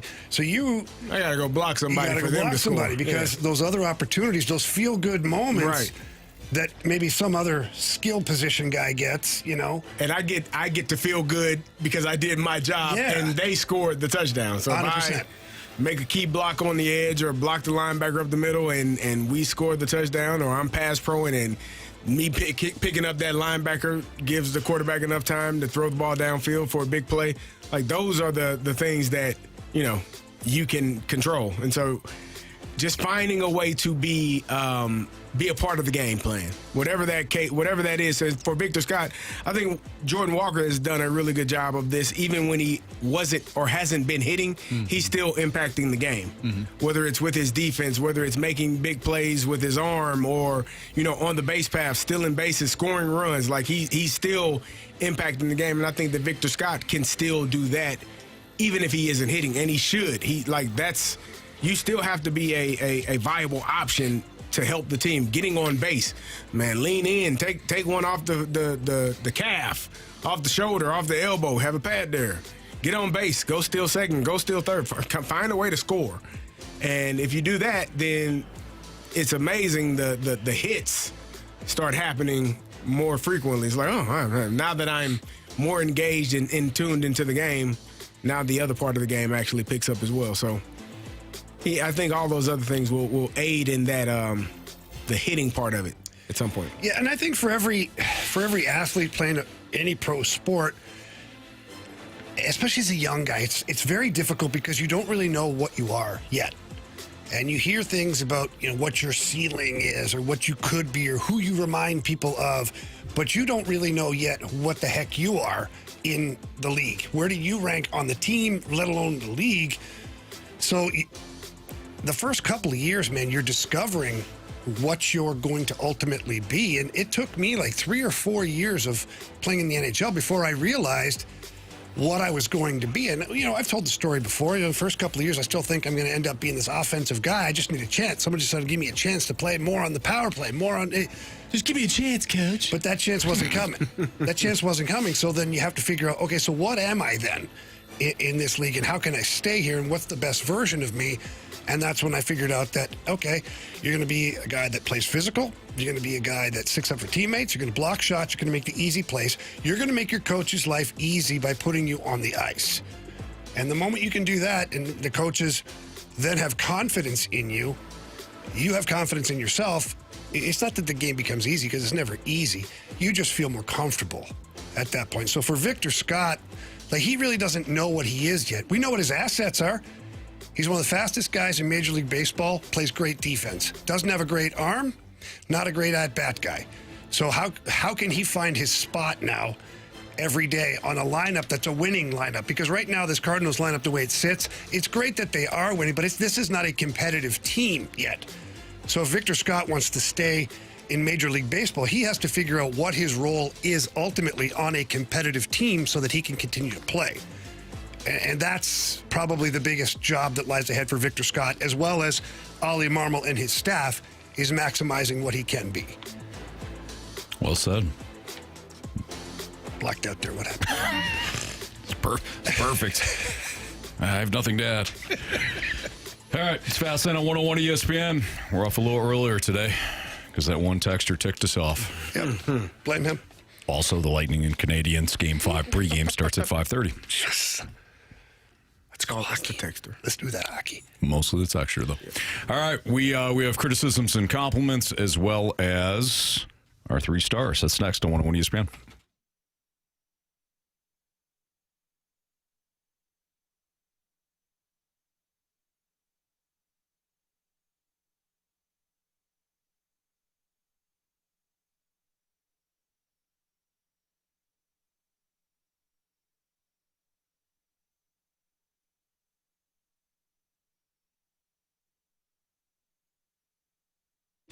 Jamie, our guy Stewie is always looking out for you and I. And if you're listening right now and you want to use Stewie for your home loan, for a refi, maybe just to see where the market is so you can better position yourself financially down the road, he can be your guy as well. All you have to do is call him on his personal cell phone number, which is 314-324-4440.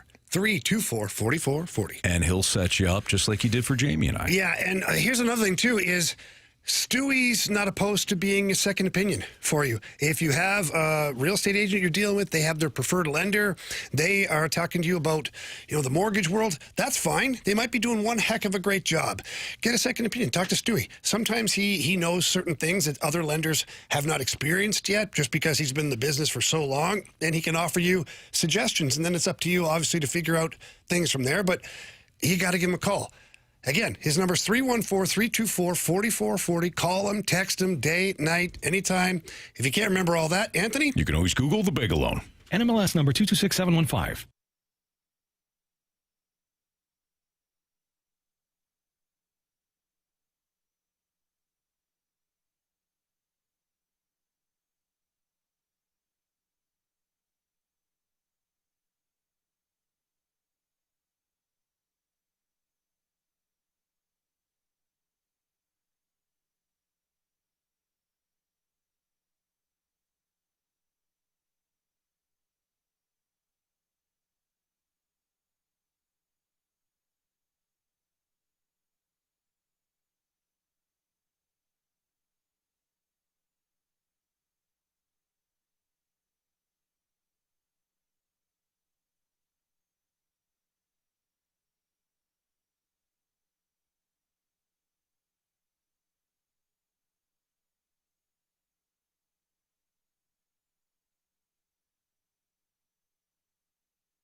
ESPN Sports Center.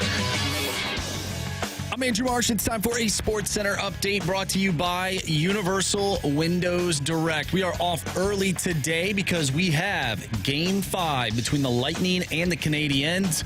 5:30 pregame. Puck drop is at 6. The Cardinals take on the Pirates tonight. 5:40 first pitch from PNC Park as they look to tack on another win in this series. Andre Palante will take the mound tonight for the Cardinals. He will face off against Bubba Chandler. I'm Andrew Marsh, and the Sports Center update is brought to you by Universal Windows Direct. You'll be saying, I love my windows.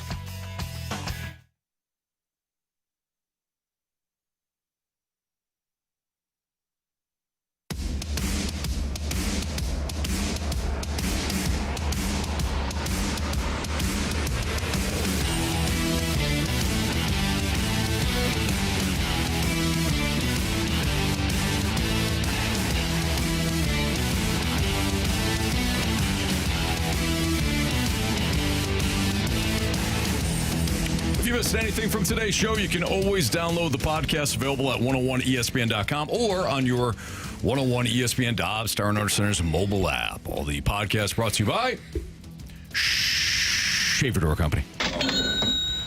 All right, Marshy, hit us with those criticisms and or compliments. Criticisms and compliments. Presented by Bet365. With Bet365 early payout, you win even if they lose. Get paid out instantly when your team goes up big, even if they blow the lead later. Bet365. Winning is everything. From the 314, this person texted in earlier in the show, so I saved it for now. But they texted in a little early for criticisms and compliments, but this is by far my favorite show. You guys are absolutely amazing and funny, and it's always a great listen. I don't always get to listen live because I'm usually working, but I always catch the podcast. Don't worry, already told all my friends to listen. Let's go. Make sure they tell friends, too. Yeah. Man, appreciate you. That was a very nice compliment. Thank you very large on that. That's great. That was very nice. Jamie Rivers, something. Give him a call. What? Sign puck. Sure. Yeah, sign a puck for them. Yeah. No problem. Carey, you sign a helmet. Bring in the helmet. No, your helmet. I can't have my helmet. It's his helmet, you know? My helmet. You got pucks all over the place. You do got pucks all over the place. Plenty of pucks. Exactly. You tell me that every day. You've been telling me that all day, all week. You deserved it, though. And I've said what? Thank you. I know. I don't like that. I know. I'm looking for confrontation. Finally, he admits it. All right, this one is a little concerning. Uh-oh. From Dr. Xander Malanthrop. Fast lane, I have something really serious to discuss. There is only one team in the world who can help, and I believe that team is the four of you. This is a dark subject, but it can't be ignored anymore. It pains me to talk about it, but I know it pains you even more to hear it. BK has lost his damn mind. Whoa. His hot takes are a danger to himself, the station, and anyone on these airwaves. We need an intervention, and we need it now. Hashtag Fastlane Forever. Wow. Okay. Well, what did he say? Doctor, we appreciate you. I appreciate you. Is it just any concern? take? Any hot take? How do we handle it, guys? Are we gentle or do we lock him in a dark room? I think you got to have a good cop, bad cop scenario. Put a bag over his head. A good cop, bad cop. Okay, yeah, we can do that. I mean, and then just hammer little widgets of wood under his fingernails. Whoa! I don't know if that's more of a torture the thing. Bad cop in this scenario, aren't you? Yeah. Okay. I'd prefer not to be the good But cop. then somebody comes in and stops you right before you get started. And then you got to let me get going for a little bit. Yeah, you got. Otherwise, he'll think I'm not serious. Well, and here's I don't the have thing. it in me. It's the thought. Yeah. You got it in you. It's the thought of it happening. It doesn't have to actually happen. You just get right there, and then you somebody comes in and says. What you have to do is you have to smash one finger so that he knows what it feels like. Okay. So that when you wind up for the next one, he already knows what that feeling is and doesn't want it to happen again. And then they sing like a songbird. Okay. You sound like you've done this before. Nah, that's what I hear. And what you've seen? Cousin told me about it. While you were in Russia? Yeah, maybe. Or you're got to get paid somehow, that Carey. building in the basement. Holy smokes. Anyways, if you guys need me to do that, I'm willing to do that. Yeah, I don't know if we need to do that for to BK. BK, yeah, but sounds dangerous. You know, I think we'll look into it. Okay. Yeah, we'll look into these situations, these allegations by the doctor. Give us an example next time so we can be on the lookout for some of these hot takes that he's having. Right. Some of the issues and concerns that you are having, Dr. Xander. We do appreciate you, though. Yeah, you know? we definitely want to look out for our teammate. Okay, so the 636 chimes in and says, BK said he'd trade the number 1 and 5 picks for Brady Tkachuk. The what? The Blues have the number 1 and number 5 pick? Well, I think their first overall pick and so the Blues and 5 picks. If the Blues hit the lottery on both, meaning their own pick and I'm assuming Detroit's pick as well. Maybe first and 5th? And he would trade both of those for Brady Tkachuk. Yeah, I don't think I would do that. I'm sorry. You can get 2 generational players for that. I love Brady, I do. But we don't know what, Gavin McKenna could be 4 or 5. He could be Macklin Celebrini a couple of years from now. So I just... Oh, he told Curbs during an interview, and Curbs was flabbergasted. Okay, well, I can see where the concern is now. Now that we know the real issue, Jamie, we get more do context. The fingernail thing. Yeah. I'm clear? You clear. Okay. Really? Over that? Jamie. I'll do it. And then one of us will come in and stop you after the first one. I get one shot. You get one. Thank you. Just one. Seems extreme, but okay. We gotta stop this nonsense now. Hey. I mean, it's just one. He got 9 others. He'll be okay. Oh, he's got a kid. We're not hurting the kid at all. What are you referring to? What are you talking about? We're going to give the kid the best version of him now. Yeah. Best takes. Yeah. As long as Luke is getting the best version of his father, I think that's be good. fine. Yeah. Luke is the cutest kid in the world. I'll make sure I return his dad to him. Nice. Good. There you go. All right. Mine's a finger. It's time for the Fast Lane's 3 Stars of the Day, presented by Circus Sports. No bet fees ever with the world's largest sports book, now at your fingertips in Illinois and Missouri. I thought you were just banging the finger. I didn't know you were taking it. Oh, you bang whatever you want.